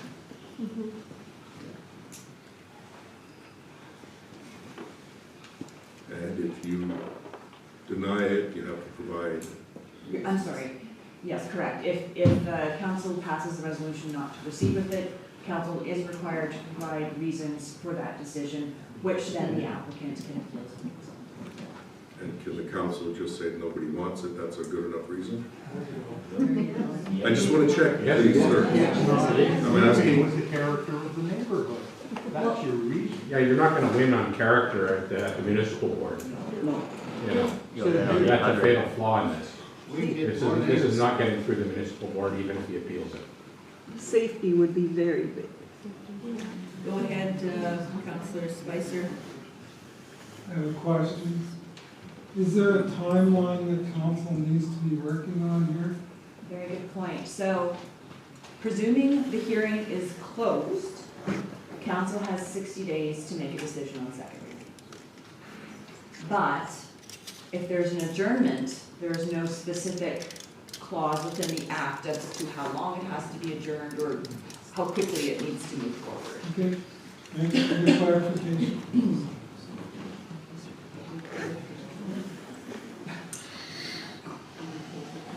Well, we closed it, just got the resolution that, I'm just waiting for you guys to decide what to do.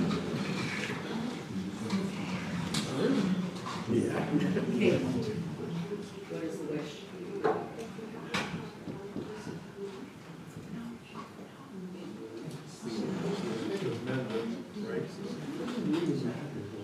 Who did these answers back? They got municipal board, from what I can see, it's gonna go to the municipal board either way. So if we pass second reading today, it definitely will, once everything is verified, is that not correct? And then the municipal board will make a final decision, and there will be a public hearing there. So if we overrule, then we can get our answers, and we give the answers back to the public. And then, Answers for what, though? Answers to what? we're still have to vote. Still have to do a second reading for that, regardless, right? If you hold it over, it'll show that you care about what you have to say. Second reading? Vote against it, it will show they care about it. Yeah, it needs to be done here. Yeah. You should be, all be representing us.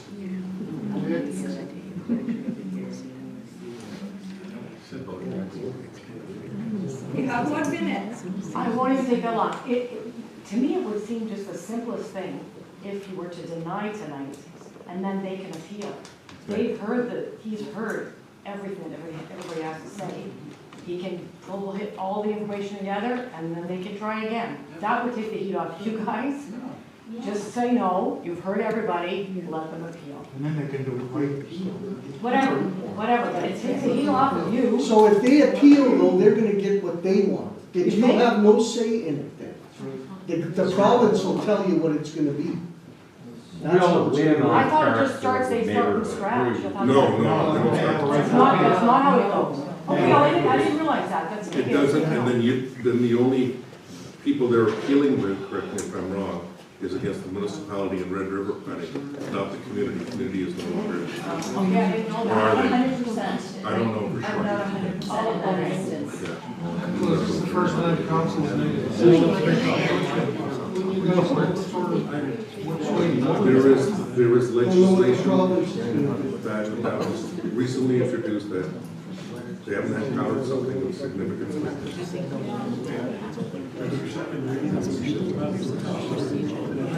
It's still going to go right? We're going to speed up the process, give it a second reading.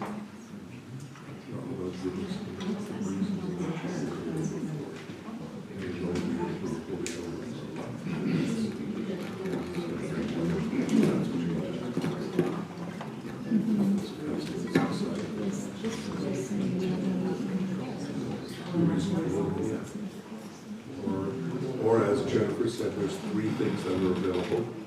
Give second reading, or 4 things. Deny with reasons, give second reading. Adjourn. Adjourn with specific timelines and specific questions to answer. And I don't think there is started with 4 minutes.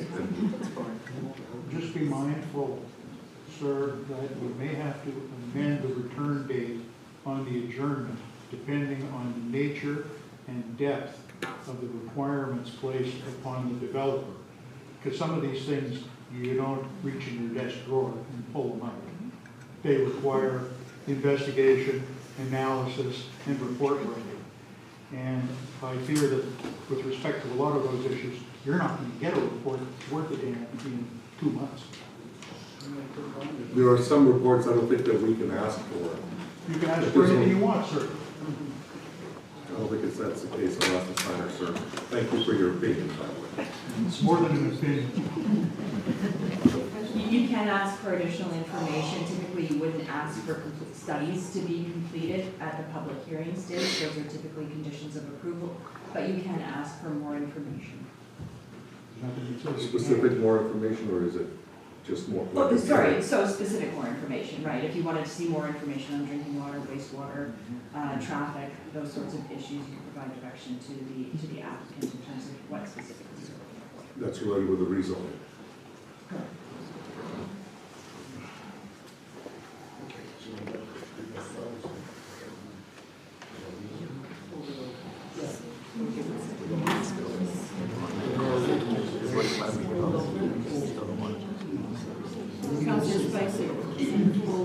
vote. Vote, I'm changing my mind. Councilor Sutherland. Yeah. Change my mind to vote. Councilor Belanger already did say that he would vote. Okay, we are going to try and move this forward, and it appears that most members of council want to give the bylaw a second reading, so that is the resolution that will be coming forward. And then we will see where it goes from there. Okay, thank you, Madam Mayor. Resolved bylaw 11 of 2025 being a bylaw to amend the Armagh-St. Clements zoning bylaw 5 of 2002 as amended be given second reading. Okay, can I have a mover, please? Councillor Bazarowicz moves, Councillor Spicer seconds. Is there any further discussion from council on second reading of the bylaw? Yeah, I'd like to say something. Okay, go ahead. Okay, at this time, I can't support this. It was mentioned that the people preferred a decision from the municipal board. I've heard what the people say, so I won't be supporting it. I'll let it go to the municipal board. Anybody else? If it goes in that direction. Okay. Anybody else have any comment? I'm kind of worried about this too. Okay. I have a mover. I have a seconder. I'm just checking to make sure Councillor Belanger doesn't have his hand up. So with that, we have a mover, we have a seconder, and I'm going to call the question. All in favor? Opposed? And that is defeated. If it's defeated, you need to provide reasons. Council. What's your reasoning? Schooling and traffic.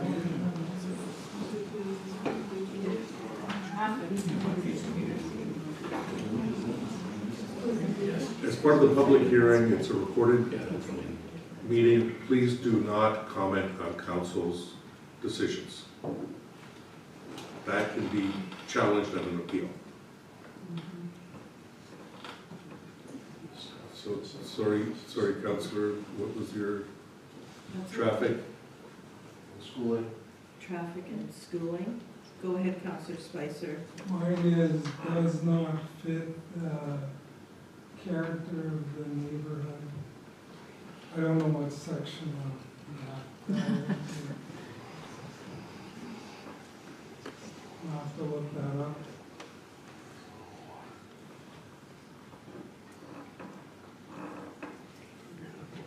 Glenn, you said traffic and schools?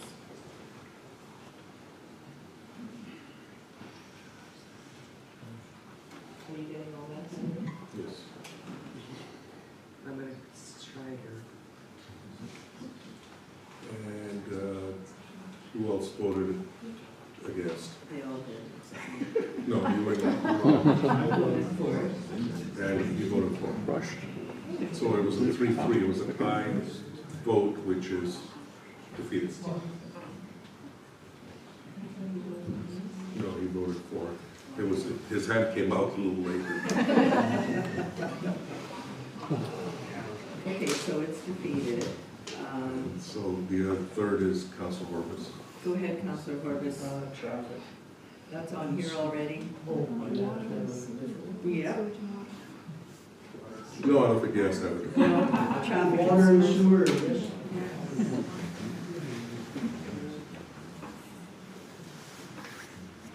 Water and sewer capacity, are you saying, Councillor? Yes.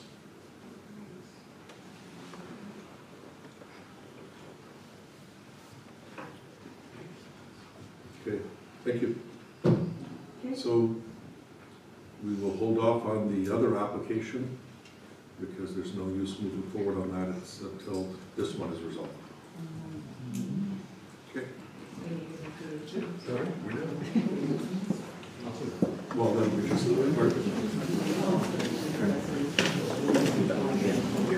Oh,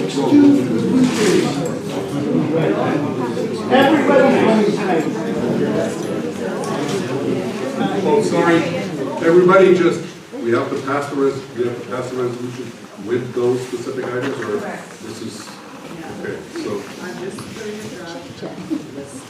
Okay, so let's make sure that we have the resolution ready. Yeah. Let me put it in draft folder and make sure we get all the list.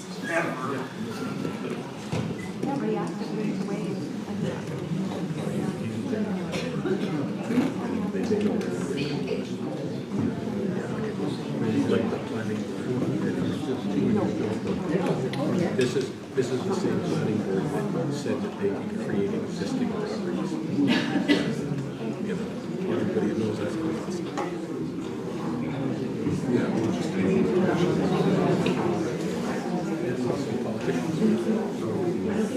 Oh, for sure. We don't need the table that we get But then I have to do this.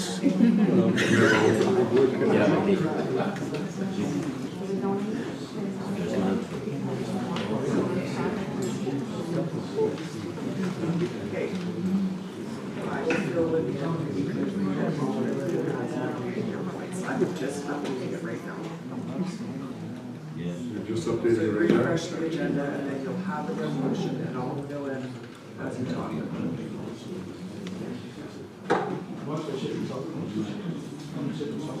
Item number 21.6.1. I'll fix the number.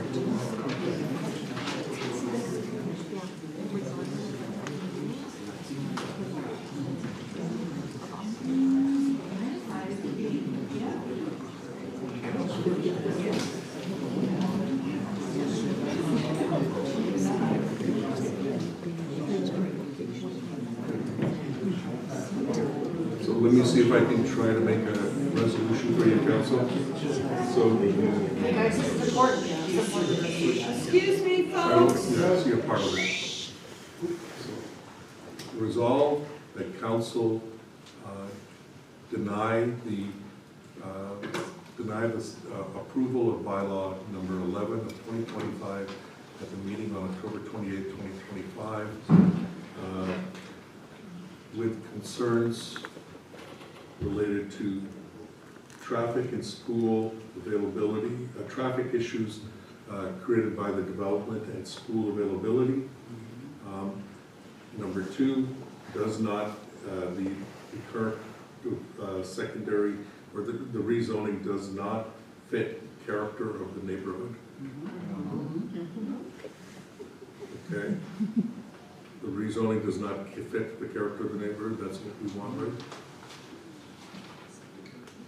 Because like what we're talking about is, It's not in keeping. It's not in keeping with our Character. character of our community. It's not in keeping with Change the residential. The residential. Maybe the residential.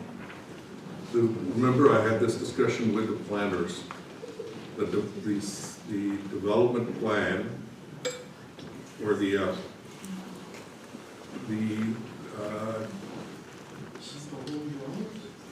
I'm sorry, it's getting late and I'm having a little trouble with my framework. But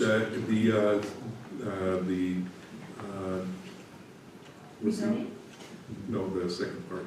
Conditional use? Conditional use, thank you. The conditional use is the part that deals with character of neighborhood, doesn't it? The rezoning is dealing with just zoning. So I just want to make sure that you have the right decision made. You want to stick with character of neighborhood? Okay. Okay, does not fit. Under zoning, actually, it says. Excuse me, sir. Okay, sorry. Again, you know what? I encourage you to run for council, and you can sit here and you can give direction, but please do not interrupt a public hearing process when you've had your chance to speak. Okay, fine. Thank you. Does not fit the character, second point, does not fit the character of the neighborhood. And number 3, concerns related with water and sewer capacity related with the rezoning. And further, that the statement be appended to the minutes and the public file for the bylaw amendment. I'm not sure what that's. Yeah, it's just a resolution, so resolved, I think that's enough, and we don't need anything further. That's sufficient for planning purposes. I believe so. That's the rationale council, right? That's rationale council is what I'm hearing, but it's sufficient for planning purposes. I want to make sure we haven't missed anything. The reasons were provided. Yeah. Okay, so resolved that council does not approve. Be it resolved that zoning bylaw 11/2025 not proceed for the following reasons? Yeah, not proceed for the following reasons, thank you. And then we'll put that together and we'll have that, we've got a recording of it, we'll make sure that it's done properly. And that'll move forward. Yes. Yeah, so the resolution has been put forward to council, mover and seconder. Okay, so we know where it's going, so I need a mover. Councillor Horwath, second, please. Councillor Belanger, any further discussion? Hearing and seeing none, call the question. All those in favor, opposed, and that is carried. Thank you. So, based on that, Madam Mayor, there are no more items on the agenda because the other item has been tabled at this point. Correct. And so what we can have is, we can go as a resolution to go into camera if you have any other items to discuss, or we can go and a resolution to adjourn. Unless you have something else to discuss in camera, I think we've been here long enough today, so I think it's time that we adjourn our meeting for today. Thank you. So Thank you all for your patience this evening. Thank you for yours. Thank you. Resolve this meeting of council be adjourned at 11:16 p.m. 2025, October 28th. Can I have a vote, please? Councilor Horwath, Councilor Messerly, second, all in favor, opposed, carried. If there's another meeting. David,